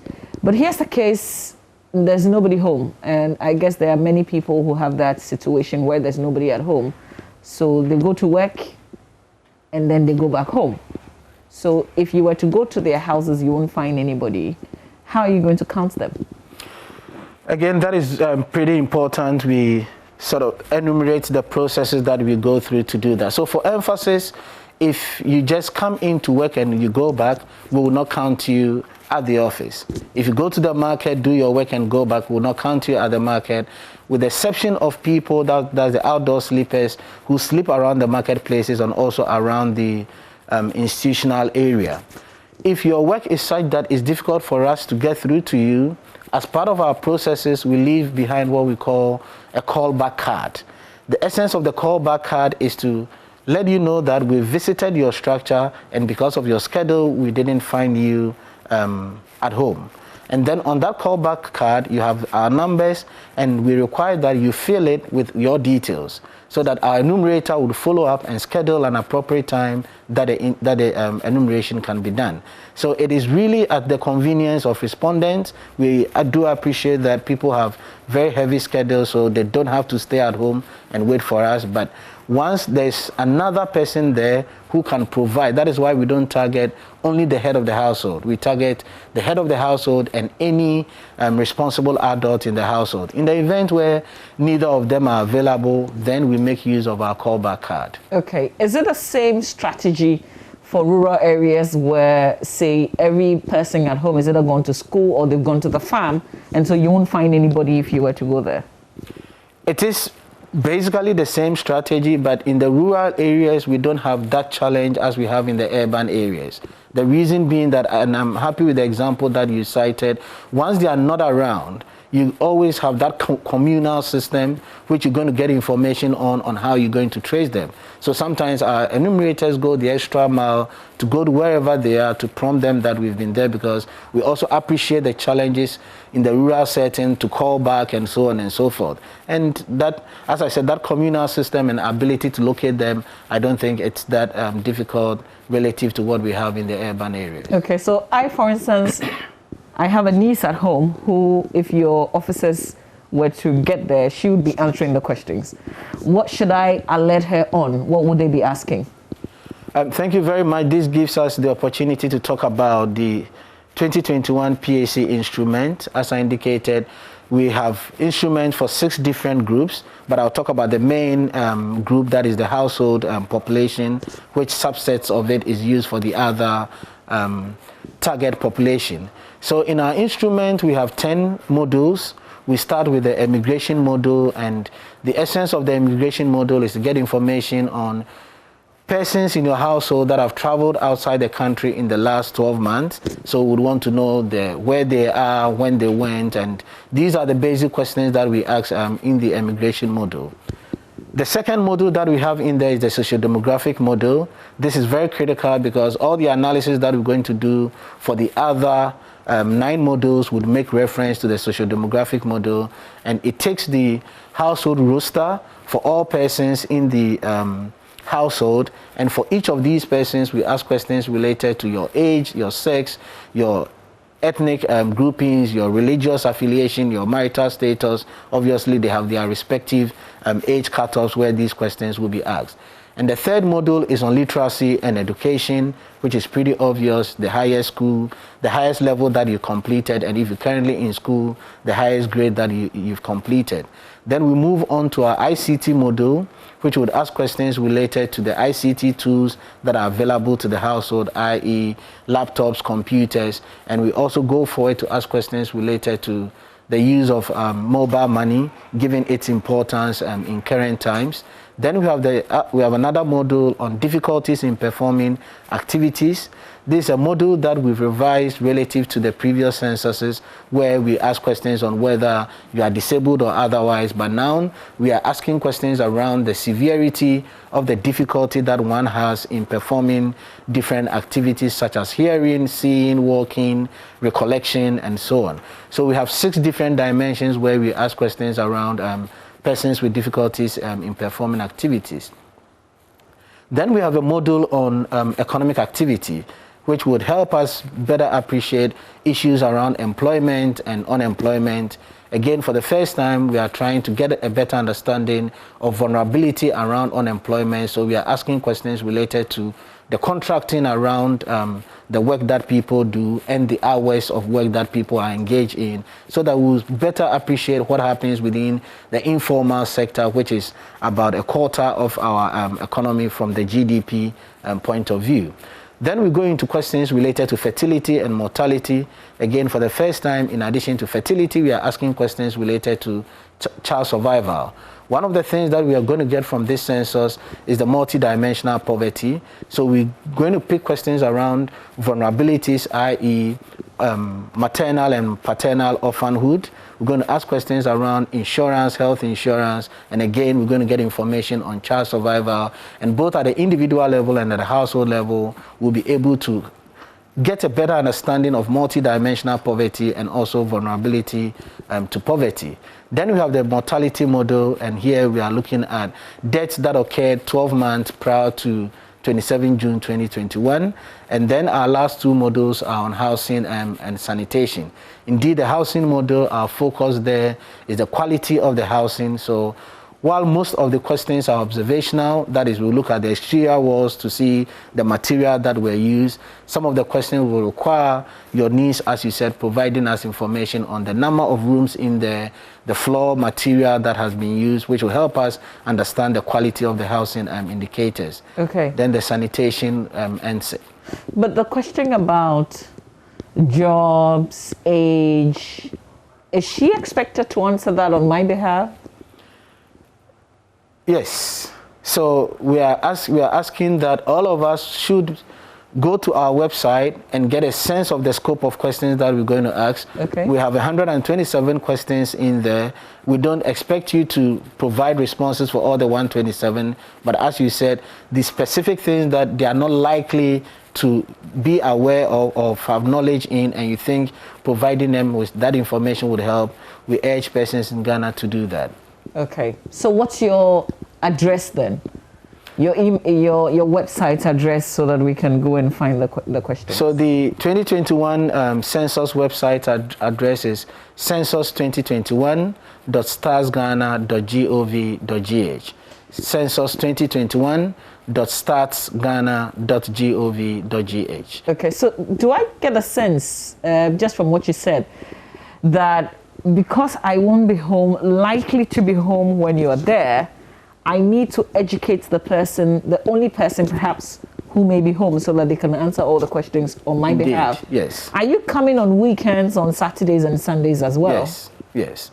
So we're working continuously from the 28th of June, every day over the 14th period, up to the 11th of July. Okay. Weekends, times that will be convenient to you. Once you let us know through the callback card. We can come in and do the enumeration. Okay. Is there a possibility where you go to a household and the person there says that, I don't know, I don't have answers to any of the questions that you're asking, but say my madam will be home so and so time. Is there room for that? Indeed. Yes. Indeed. I mean, that makes it easy for us in the sense that that is what we would have expected from the callback card. So if a representative in the household will say that, let's schedule this time because that is when you would be available, would gladly accept it and oblige. Okay, so Prof, is that the website? Yes. So once somebody goes there, what should they click on then? So on this website, we have different tabs, as you can see, and one of the tabs is the resources tab. So once you click on the resources tab, you're going to get information on the census instrument, the census manual. So you can even educate yourself beyond the literal questions that we've put in there so that you get a sense of the intent beyond the question and you can get the needed information. Okay. And if somebody gave, so you've come to meet me and I'm trying my best to answer the questions, but I realized later that I have given you wrong answers. What can I do? Yes, in the course of the interview, we can always go back and do the correction. That should not be a challenge. Yes. Okay. Well, I mean, in these times, you also have social media to deal with. I'm sure there are so many things out there already that aren't true, but people have put out there. How are you using social media? First of all, in educating, and I guess secondly, in trying to demystify some of the things that aren't true, but people believe them to be true, and so they're out there. I mean, you are right. Indeed, in these contemporary times, you cannot do an activity like this without paying attention to social media. And as an institution, we've activated all the possible social media handles within our reach. So we have our Twitter that is running, and we have other social media platforms that we continue to engage to ensure that we've provided enough public education, we've done enough advocacy on things that we have to get the public to be aware of. One of the things that through social media, we've tried to respond to is, I'm sure you heard, the issue around ethnicity and religious affiliation. The first time I saw it via social media. So immediately we thought of the need to do the public education campaign on ethnicity. We also use the same platform to ensure that people are educated on why we ask those questions and the extent to which we can go, and again, how we do the analysis on these. The other issue that has come up in recent time, just a couple of days, has to do with why would we be counted at night, because people thought that the actual counting would be on 27 June 2021, and I'm happy we've discussed that for all persons to know that census night is not about counting, it's just about raising awareness of the fact that the questions that we are going to ask would make reference to 27 June. So we are active on social media in terms of things that we need to get the public to be aware of, and also things that we need to demystify or provide some clarity on. So if I am on the bus on the 27th, the night of 27, and I'm counted, how does the person at home know that I have already been counted? That's a good question, and that is why I said that once we approach your household, once the person is on the bus on that night, the question to you when we want to count is who spent the census night on 27th. So that response would automatically exclude whoever was on transit that day. And that person would be counted as part of our transit population. So the key question that we all need to be guided as far as the counting is concerned is the persons who spent the census night in the household. It's not about usual members of the household. It's a condition that for you to be counted, you should have spent the night in the household. And wherever you are, once you are in the country, we've targeted different groups where, as you said, the transit population will be counted. Most of us don't easily open our doors and our gates to strangers. So how do we identify your men and women? And on what basis should we open up to them? The physical appearance from our point of view should be the first basis to make a determination on whether you want to engage or otherwise. So all our census officials will be coming around in jackets. The field officers have reflective jackets, and the color of the reflective jacket is blue. Those of us who are monitors will be wearing this jacket, and we have also some independent monitors who will be wearing a dark blue jacket, clearly written on it the 2021 population housing census, and behind it you have their status as observers clearly written on it. So the first thing you need to look out for to make a determination on engaging with a census official is the wearing of the reflective jacket for our field officers. We've also provided them with caps that they are wearing, and on the cap you also see the 2021 population and housing census. Beyond these physical appearance, we have given them ID cards, that is census ID cards, and in the event where they are not carrying their census ID cards, they should carry with them a letter of introduction. And where they present a letter of introduction, you should insist that they should accompany that with a national identity. So the national identity is a requirement when our field officers are going around with letters of introduction. This is the case because we are dealing with, as I indicated, 66,800 people. We have a few of them dropping out at different points in time, so we needed to give them that backup to ensure that in the absence of a census ID card, they have a letter of introduction. In the event where you still have doubts when they've presented with you their reflective jackets, their ID cards, we request that you make use of the numbers that they have on their ID cards. So each of them would have a number on the ID card that is behind the ID card, and also on the letters of introduction, you have the numbers in there. And we request that in the presence of the enumerator or the census official, place a call to our call center to verify whether indeed this person who has approached your residence is a census official or otherwise. Okay, how many of them should I expect? 1, 2, 3? We put in one enumerator in an enumeration area. I did hesitate a bit because for some areas and at different times of data collection, we advise them to move in pairs because of security reasons.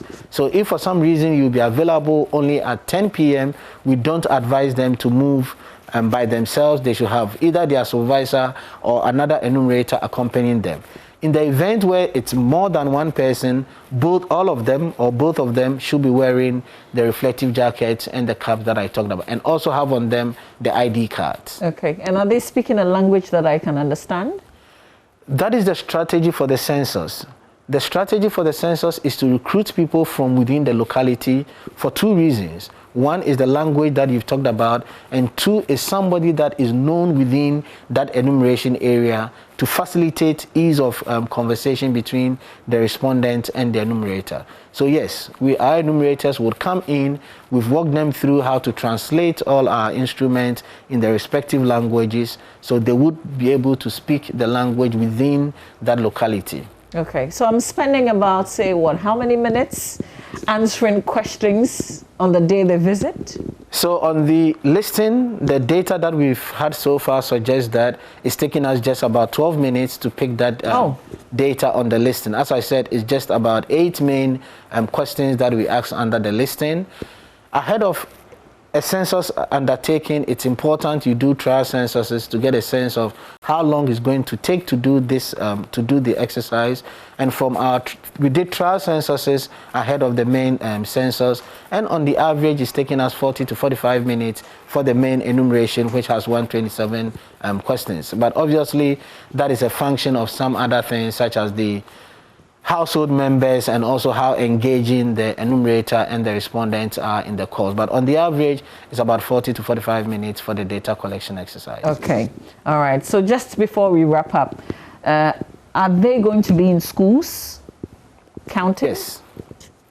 So they're going to be in schools, but where they're going to do the counting are the boarding institutions. As I said, the focus is always on where will you spend the census night. So those who go to the day school, that is, they go in and they count and they go back to their various residences, we're going to count them in their various residences. But those who are going to be in the boarding houses, such as the universities, we're going to count them in their house of residence where they're going to spend 27 June 2021. Okay. Are you treating security persons, i.e. police, military, fire service, just like you're treating the rest of us? You count them at home? Again, it depends on the arrangement. If a policeman is going on duty and is going to go back to his or her residence, we're going to count the police person in the quarters where the policeman would, or the security person will find him or herself.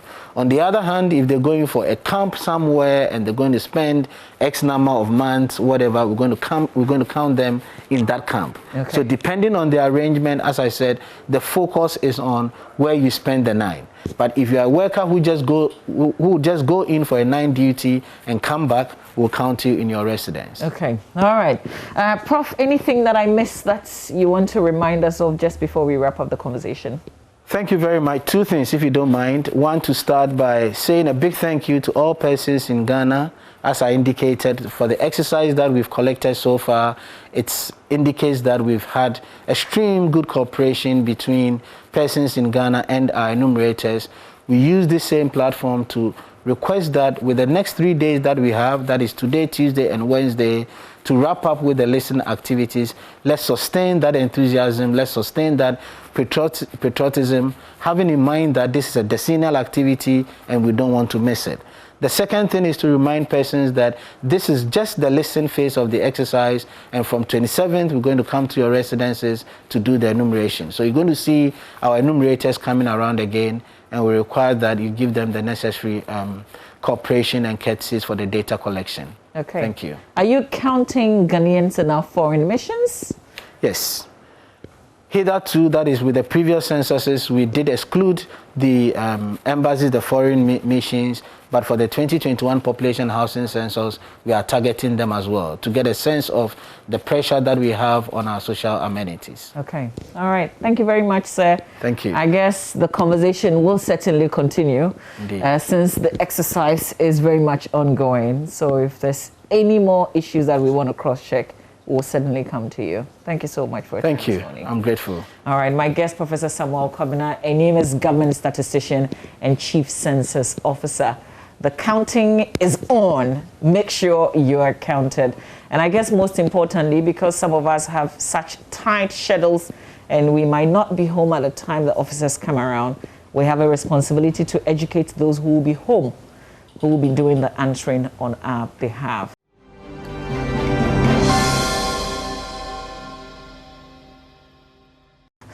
All right, let's move on to another very important conversation. Residents in Oti region say they have no idea there are oil revenue funded projects in the region. In an interaction with members of the Public Interest Accountability Committee, the residents also asked that government considers investing in monumental projects instead of the projects being worked on. They want proceeds from the Heritage Fund to be properly invested. Correspondent Peter Senu has a wrap of PIAC's event in the Oti region, after which we will come back with a conversation with Benjamin Akapo, a proper breakdown of why projects have been listed, yet they are not on the ground, and people who live there say they have never ever seen those projects except on paper. Members of the Public Interest Accountability Committee, PIAC, were in the Oti region to engage the public as part of their 10 years anniversary celebration and also inspect some oil revenue funded projects here in the Oti region. However, residents here say before the coming of PIAC, they were unaware about any oil revenue funded projects here in the Oti region. I have been interacting with some of them. It is now that I will say that there has been more information on some of these activities, and it's very good for us. Citizens should be involved. There must be more communication on projects that are sent to various districts so that we can all be on board, monitor what is going on. No, not at all. You know, we see projects springing up here and there, but much of the time we don't have the privilege of knowing where the funding is coming from. So until this session today, we didn't know that projects such as those ones they mentioned were being funded by the proceeds from the oil revenue. The discussion about the Heritage Fund also came up. Residents here in the Tea region say they would rather want government to put up monumental structures or projects with the oil revenue rather than put it in the Heritage Fund that would devaluate over a period. Any money kept undergoes devaluation if it is not well invested in other ventures. So to keep that money for generations to come, I believe that if it is not well managed, it will lose its value.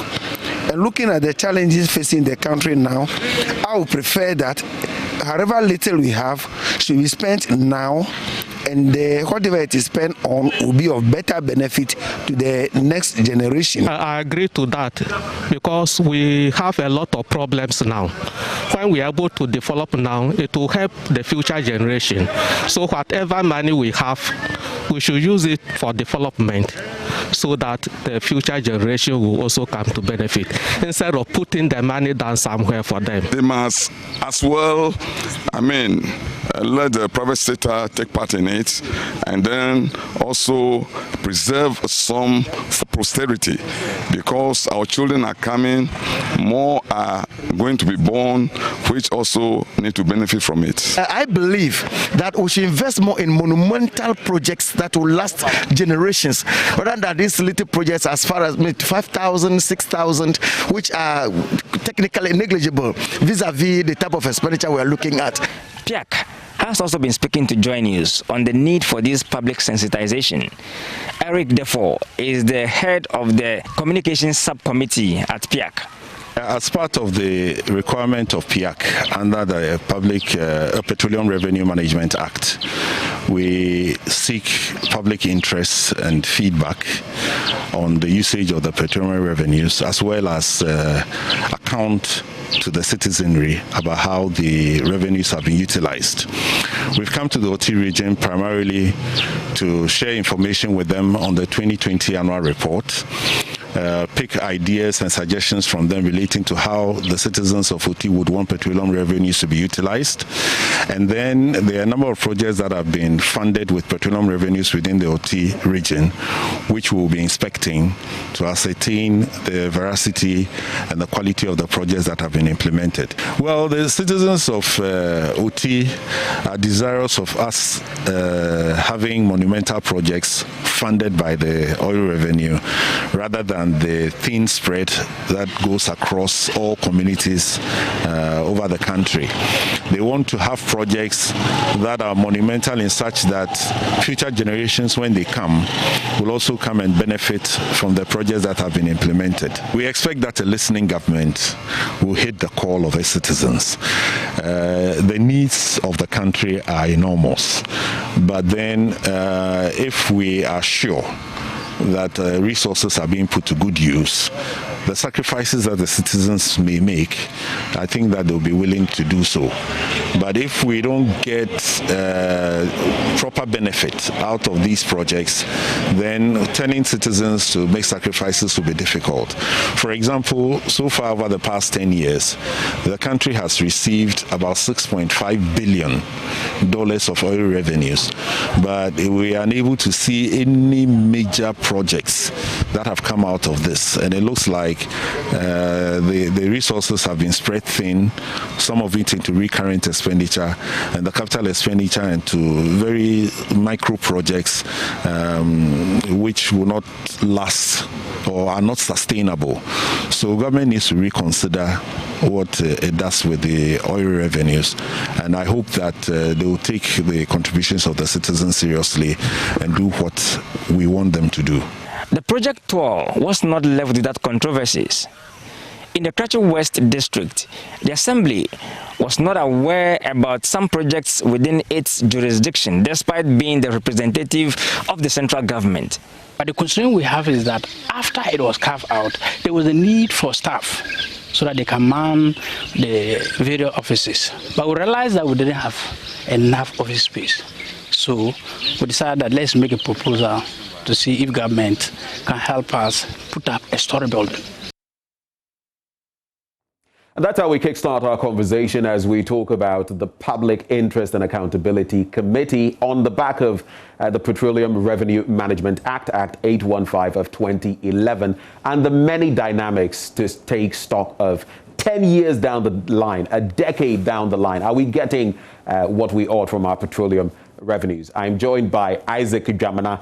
He is a coordinator with PIAC. There's also Mark Ajaman, who is technical manager with PIAC. This morning, we lay bare all the crucial issues. Gentlemen, thank you so much for joining the conversation. Thank you.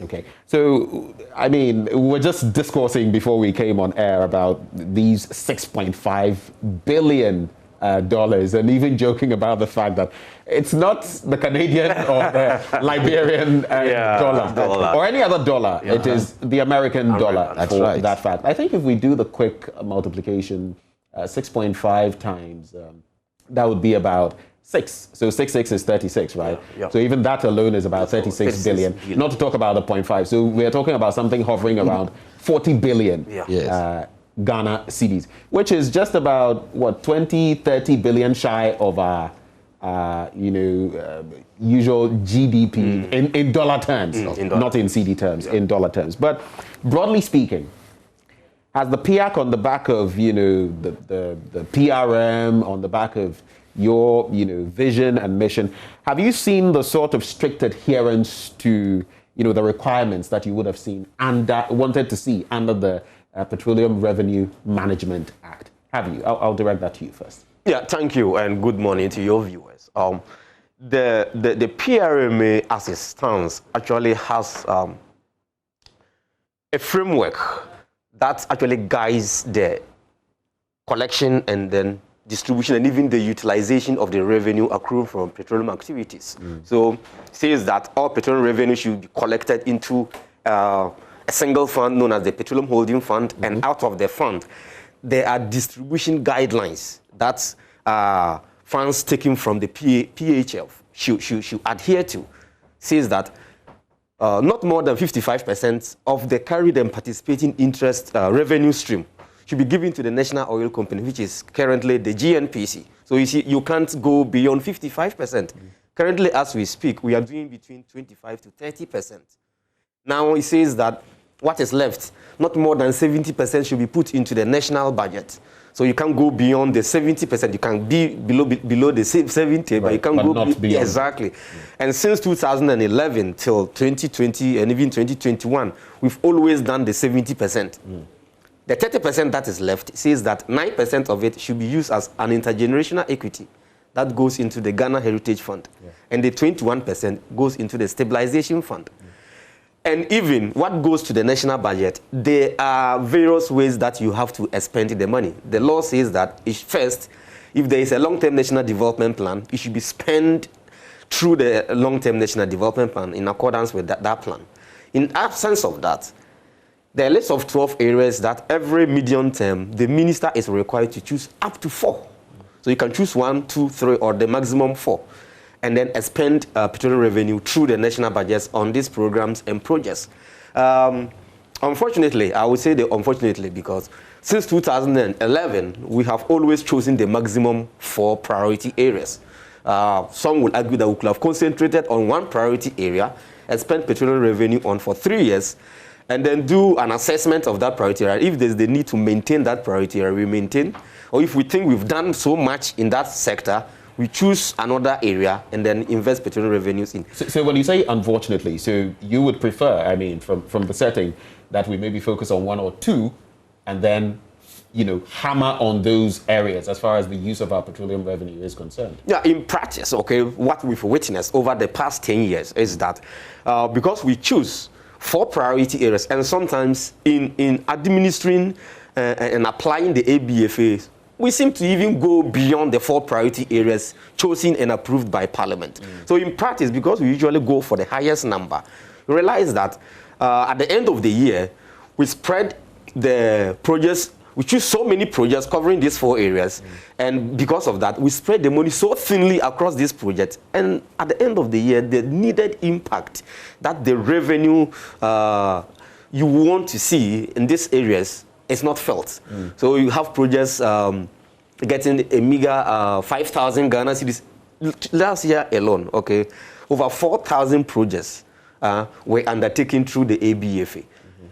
And the funds available for that was around 2.7 billion Ghana cedis across 4,000 projects. And if you do the analysis, you have some projects receiving as little as 5,000 Ghana cedis to a project, which has a contract sum of sometimes 30 million Ghana cedis, 20 million Ghana cedis, and you're putting in 5,000 Ghana cedis of petroleum revenue. So that is the effect of going for the maximum, choosing so many programs and projects under the priority areas, and then spreading the money thinly. Let me quickly ask you this before I move on. Would you say then that it is time after a decade, because then again, when you look at our laws, our statutes, and some of these things that we formulate, from time to time, you must review them. You must take a look at them.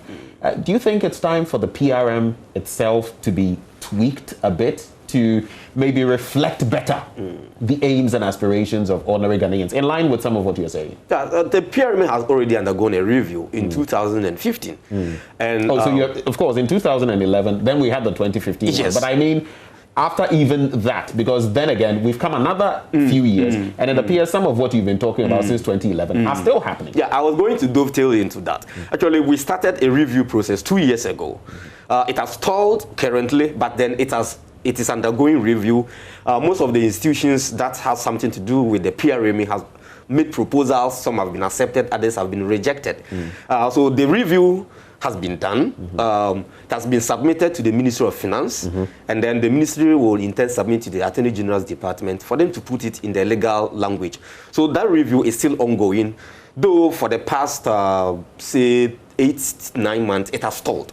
But then it is still ongoing. And some of these issues and some of these lessons learned over the operationalization of the PRMA has been brought to bear in this review process.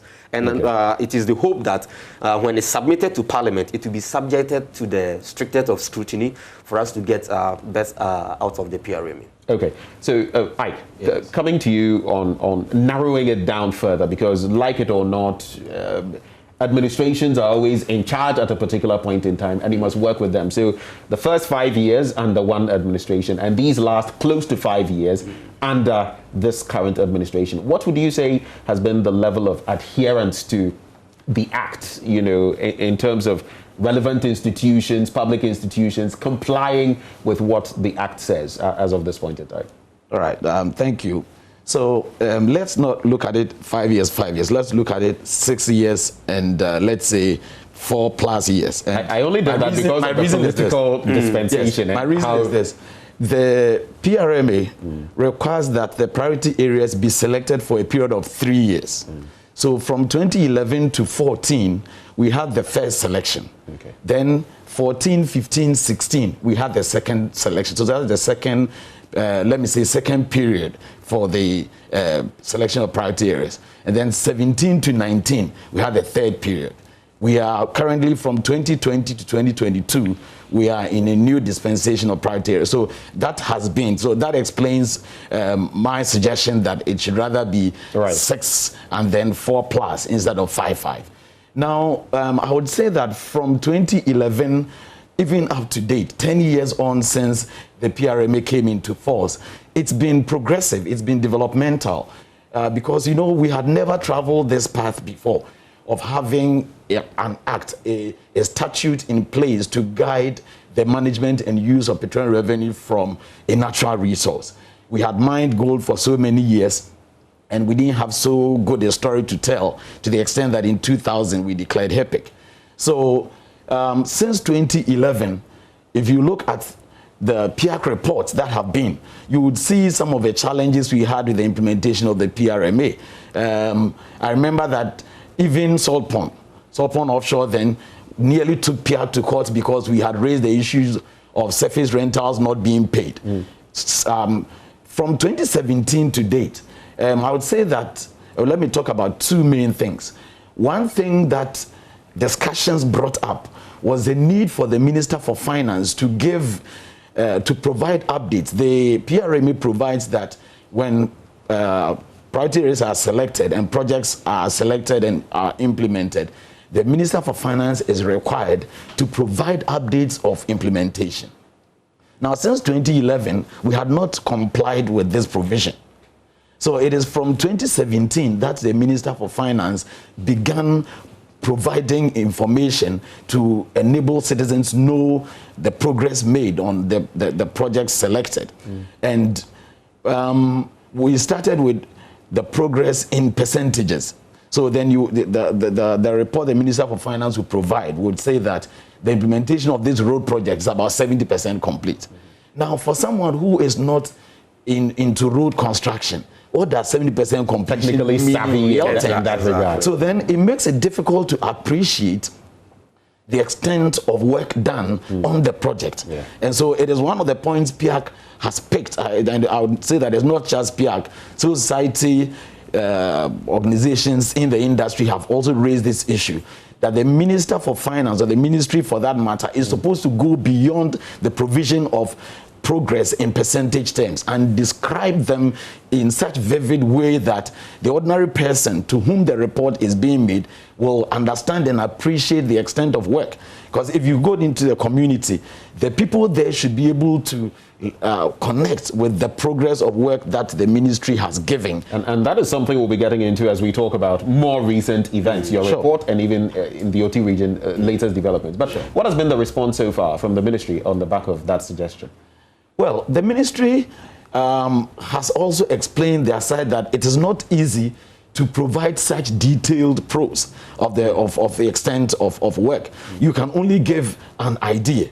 So what we have sought from the ministry is the ministry not to only provide description in words, but also in pictures or video where necessary, so that when the citizen sees, or if anybody sees, it becomes easier to appreciate. It is an ongoing discussion, and so we do not think that we have come to the end to be drawing conclusions.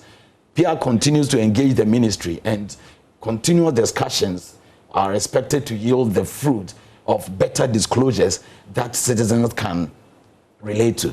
Let me mention this requirement which the government in the 2020 annual report of PIAC indicated did not comply. Right. You know, my colleague Mark mentioned that the Minister for Finance is required by the PRMA to select at most 4 priority areas over 3 years. Now, when the minister does the selection, Parliament is supposed to approve the selection before disbursements can be made of revenue, petroleum revenue, to these priority areas. Now, in 2017, when this administration came into office, it coincided with the selection of priority areas. So the government selected 4 priority areas: health, education, roads and other critical infrastructure, and then agric. So these are the 4 priority areas the minister selected over 2017 to 19. The minister went to Parliament in the 2017 budget and presented it and said, we present these proposed priority areas for the approval of Parliament. And Parliament approved them, and that formed the basis of the disbursement that was made. Rather, I wouldn't say fortunately, unfortunately, in 2020, that was not done. So if you go through the entire 2020 budget, you will not see the new priority areas selected presented to Parliament for approval. So that would be in breach of what the PRMA says. Obviously. It's in breach. So PIAC raised this issue in the 2020 annual report. And you know, before the report is published, we have the validation meeting where all the stakeholders are present to speak to aspects of the report that relate to them. And the explanation the ministry gave was that if you look at the appendix of the budget, and you will find the priority areas giving not under priority areas really, because PIAC went to check, and what we found was that the areas are not the 4 or 3 or 2 or 1 priority area as stipulated in the Act. the petroleum revenues have been brought under ministries, departments, and agencies. So you would find the Ministry of Education, let's say 600 million Ghana cedis, for instance. But Ministry of Education is not a priority area. Probably the minister intended that those funds would go to the education priority area.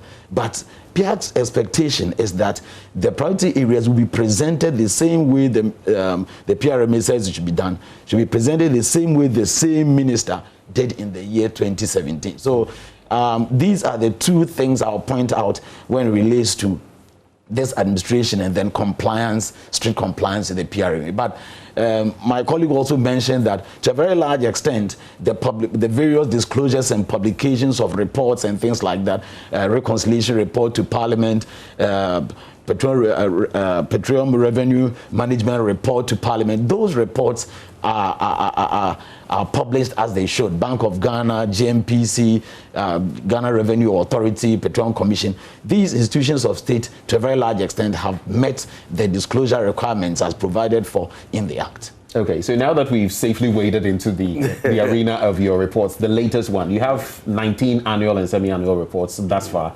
including the 2021.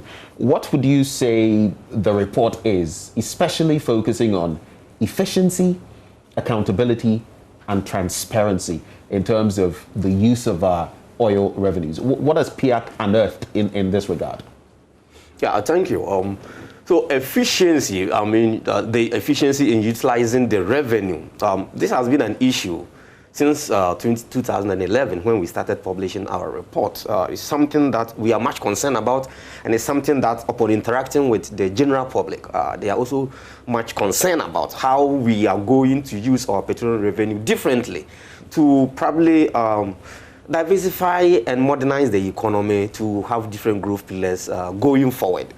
To a large extent, even just before we walked in and our member was speaking to some of these issues, to a large extent, the kind of development, the kind of transformation that you will want to see the petroleum revenue do for the past 10 years has, to a large extent, been lacking.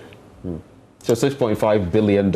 And as your colleague made mention of, what do we have to show in real terms for those $6.5 billion? In tangible terms, what do we have to show? So to a large extent, that is the issue.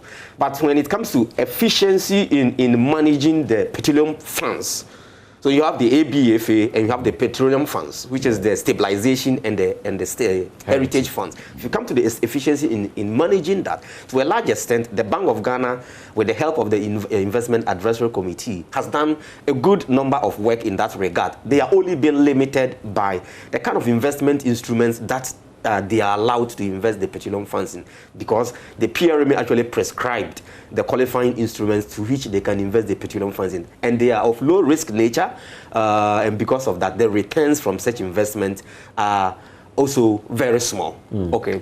Now, if you come to accountability, which I will call, if you come to transparency, which I will call disclosures, right. We have done quite well in that regard, because you see, PIAC publishes its report, that's a form of disclosure.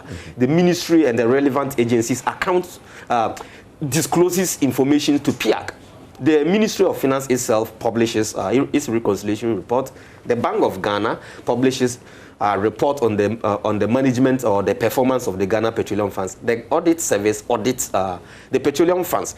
GMPC, even some civil society organizations also publish reports in the arena of petroleum revenue management and its utilization. So to a large extent, as far as transparency is concerned, we have done quite a number of work there.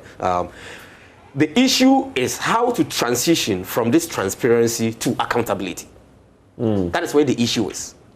To bridge that gap, that is where the issue is. So you're laying bare the issues, but how do you ensure that these issues are bringing in the sort of accountable, yes, revenue allocation or revenue placement that we want to see? That is the issue. Though the PRMA has provision for sanctions if it's breached, or if there's a misappropriation or embezzlement of funds, that's petroleum revenue. But you see, to realize this accountability mechanism, that is where it is lacking, because the power is entrusted in the Attorney General, okay, and the managers or the institutions that uses petroleum funds are public institutions, okay. So, how to get the Attorney General to hold public officials, sometimes colleagues of his or hers, to account is the dichotomy where we find ourselves in, okay.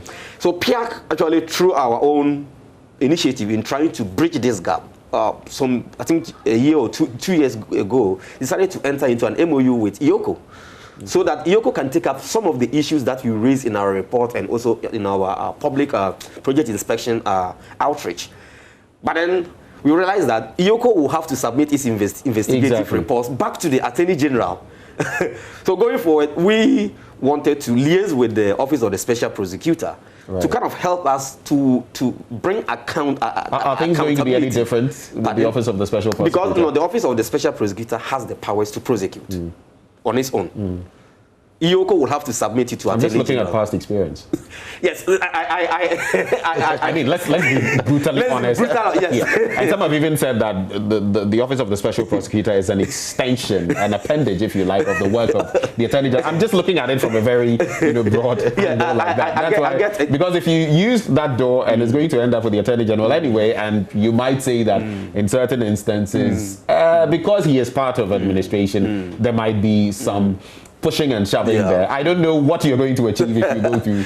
So these are some of the options we are exploring. But then it's important to add that Parliament on its own is an accountability body. It's an accountability institution. And time again, Parliament has shown that when the PRMA is breached, when misappropriation of funds happens, Parliament usually rise to the occasion to call institutions and persons to order that, look, you need to do this, you need to do that. For instance, when PIAC disclosed that some 1.48 billion Ghana cedis was unutilized and unaccounted for, Parliament actually directed the Ministry of Finance to do a year-by-year accounting to the House so that they get to know how the money has been utilized. And in the 2020 report, the Ministry sought to account to PIAC, but probably not in a manner that the committee will have wanted, but they have accounted to PIAC. We are yet to meet Parliament, hopefully on Thursday, and we will see how the House will take that accounting. The other accountability option that we are exploring is PIAC is made up of constituent bodies. We are trying to leverage the strength of these constituent bodies to actually help in the accounting process. Okay, let me come to you. I'll be shifting gear when it comes to your latest report. But on the bit about institutional compliance, have you had cause to believe there has been some corruption at any point on this 10-year journey in recent times, in the past, as far as PIAC is concerned, in terms of the use of our petroleum revenue?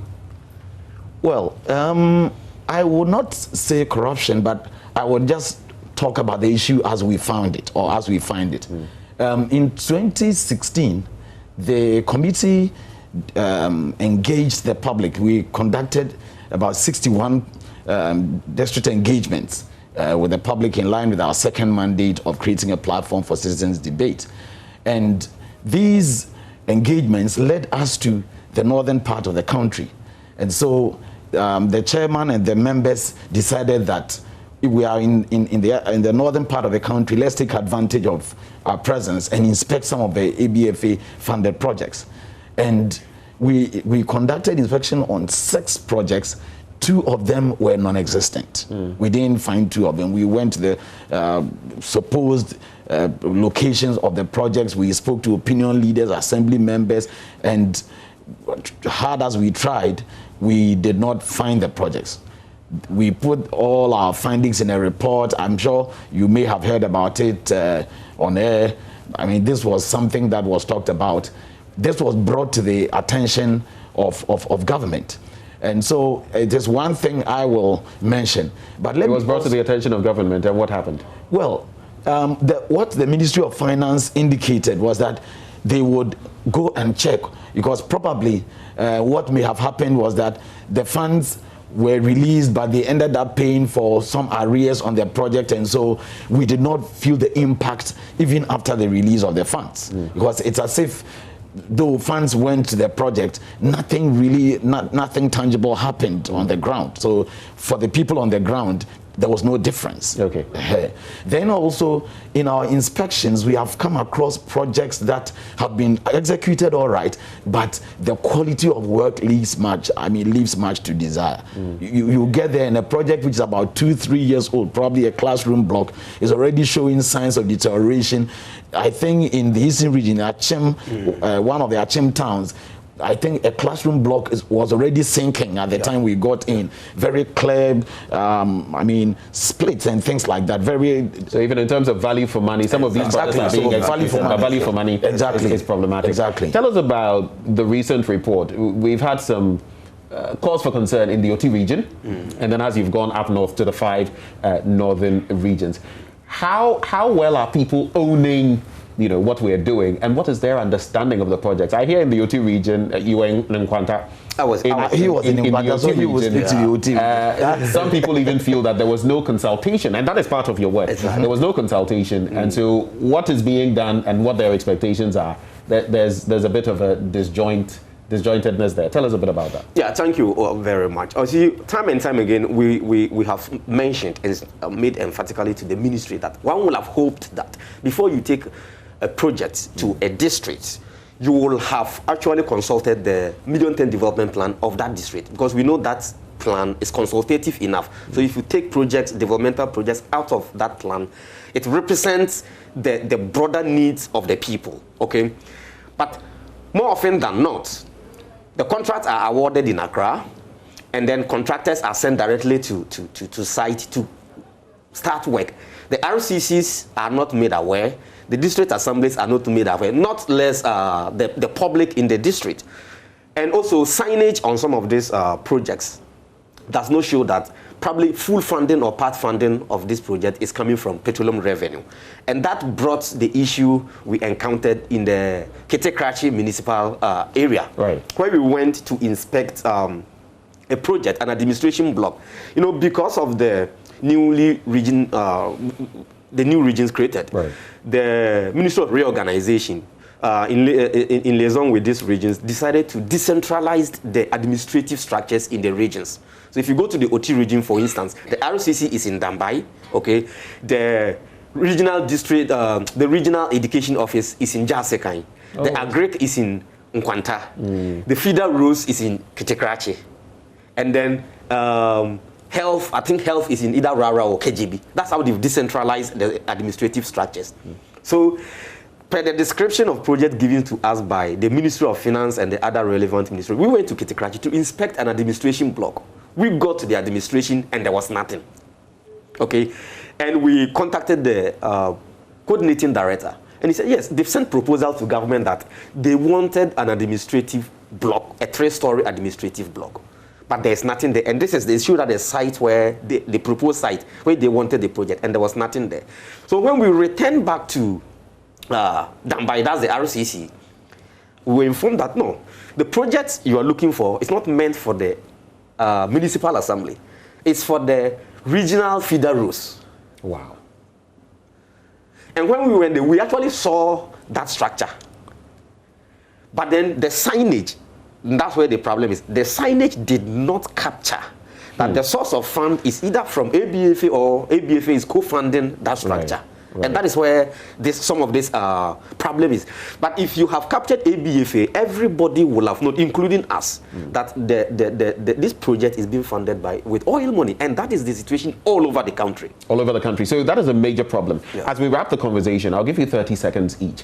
On the back of all these things we've mentioned, what do you feel are some of the solutions we ought to be looking at? We've already mentioned some of them in terms of even the 4 targets, reducing them, and all of that. Yes, but in 30 seconds each, very brief, what do you feel are the things we ought to be looking at to resolve some of these problems? I'll start with you, Mark. I think we should go back to the default position of the PRMA by having a long-term national development plan in place. That long-term national development plan. That will guide. How many years are you looking at? It can be any number, but 20 years, 40 years. It can be broken down. 20 years, 40 years. Give us a timeline. We can have 40 years and then broken down into 10 years, 10 years, 10 years for implementation. For you, Isaac. Okay, so, I mean, 10 years on since the coming into force of the Act, we have done well with transparency. We should transition to accountability, where those who have direct charge of the management of the petroleum revenues get to meet the people who are the real beneficiaries of the project. So regional administration, district administration, let them be involved. Let them know that a project is being done, is being funded from petroleum revenue, and that they have inputs. It just doesn't come from Accra. One day just a contractor finds their way into their locality and then they are doing a project. There's no sense of ownership. And then the people tend to be apathetic towards the project. So and continuous engagement it will be key to improving the sector. Well, it's been a refreshing conversation, gentlemen, and the conversation always continues. Yeah. And we're hoping that as matters move forward and as your new reports come, we shall continue with the engagement. Thank you so much. Thank you. That is Mark Ajiman, Technical Manager with PIAC, and of course, Isaac Dramana, Coordinator with PIAC. Thank you for staying, but it's not a wrap yet on the show. Coming up, we're talking about the weekly weather forecast. It's a look at the weather patterns as the rainy season gets into full swing, and what the expectations should be planning, the way forward. Do stay. We'll be back.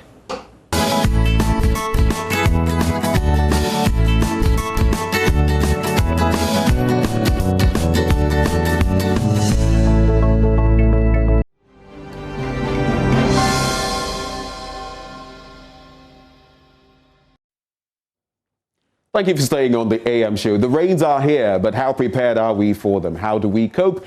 It's a discussion with Michael Paddy, a forecaster with the Ghana Meteorological Agency. And we delve into the issues and the many concerns, especially as we head into the rest of the week. Mr. Paddy, a very good morning to you, sir. If Michael Paddy is here with me, if you can hear me, Mr. Paddy, good morning. Okay, so we'll work on that connection with Michael Paddy, a forecaster with the GMET, as we discourse on matters yesterday, for example, from midday leading into the rest of the day, the rains were hitting. Mr. Paddy, can you hear me? Good morning, Mr. Paddy. Good morning. Okay, so great. Good to have you join the conversation. Thank you for your time, sir.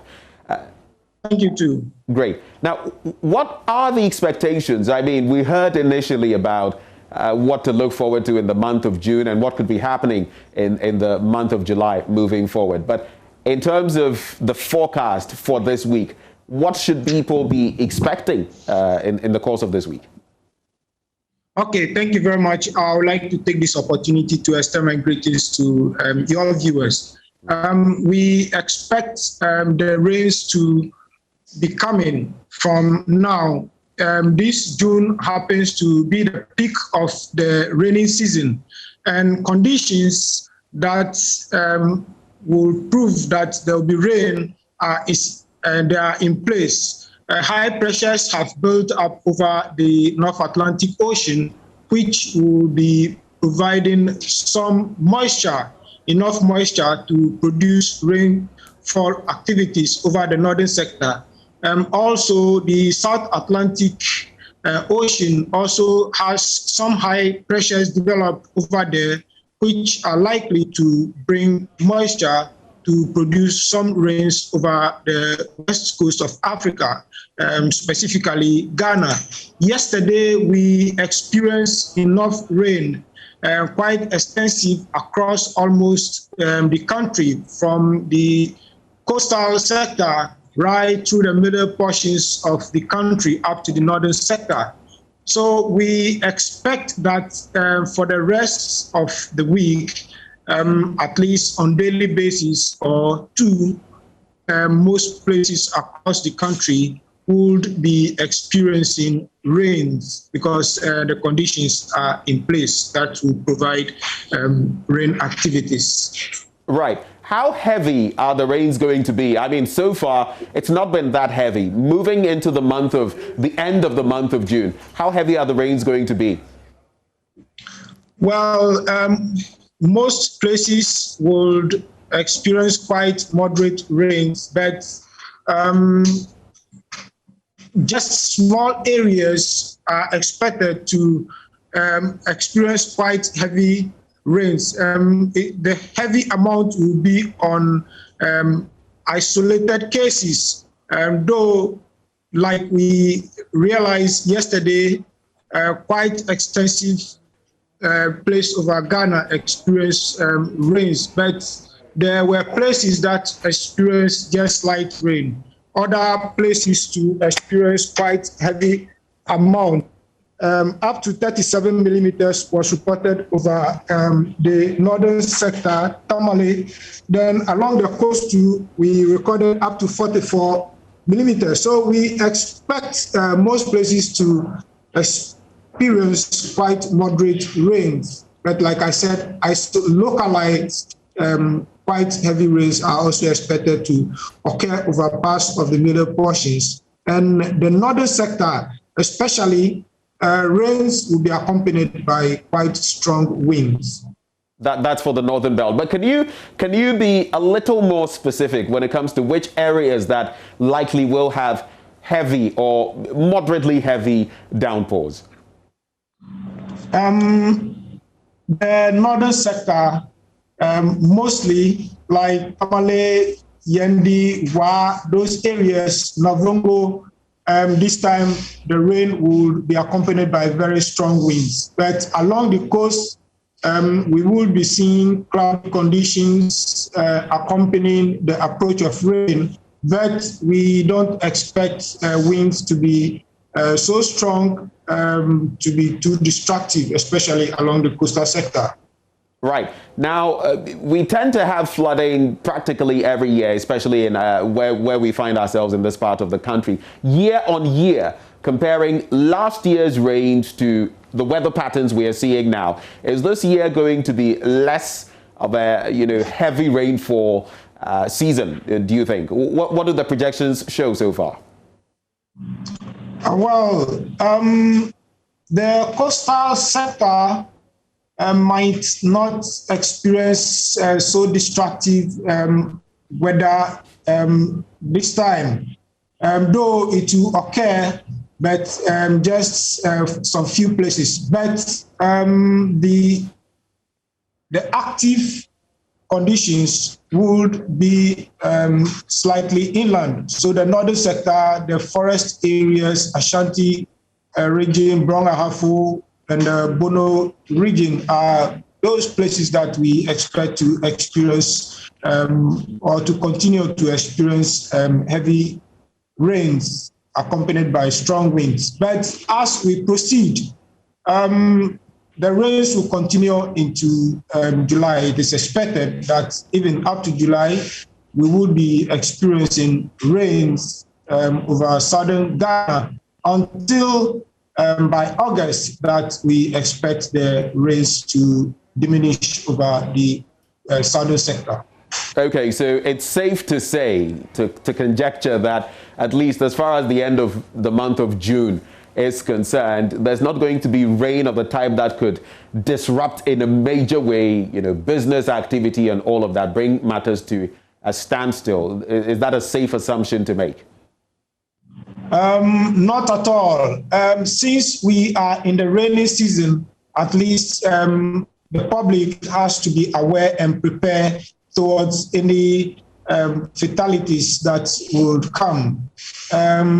It could occur at some places along the coast as well, but quite strong winds that will accompany may be quite less, but the rains will surely come, which could disrupt commercial activities somewhere or sometime during this period.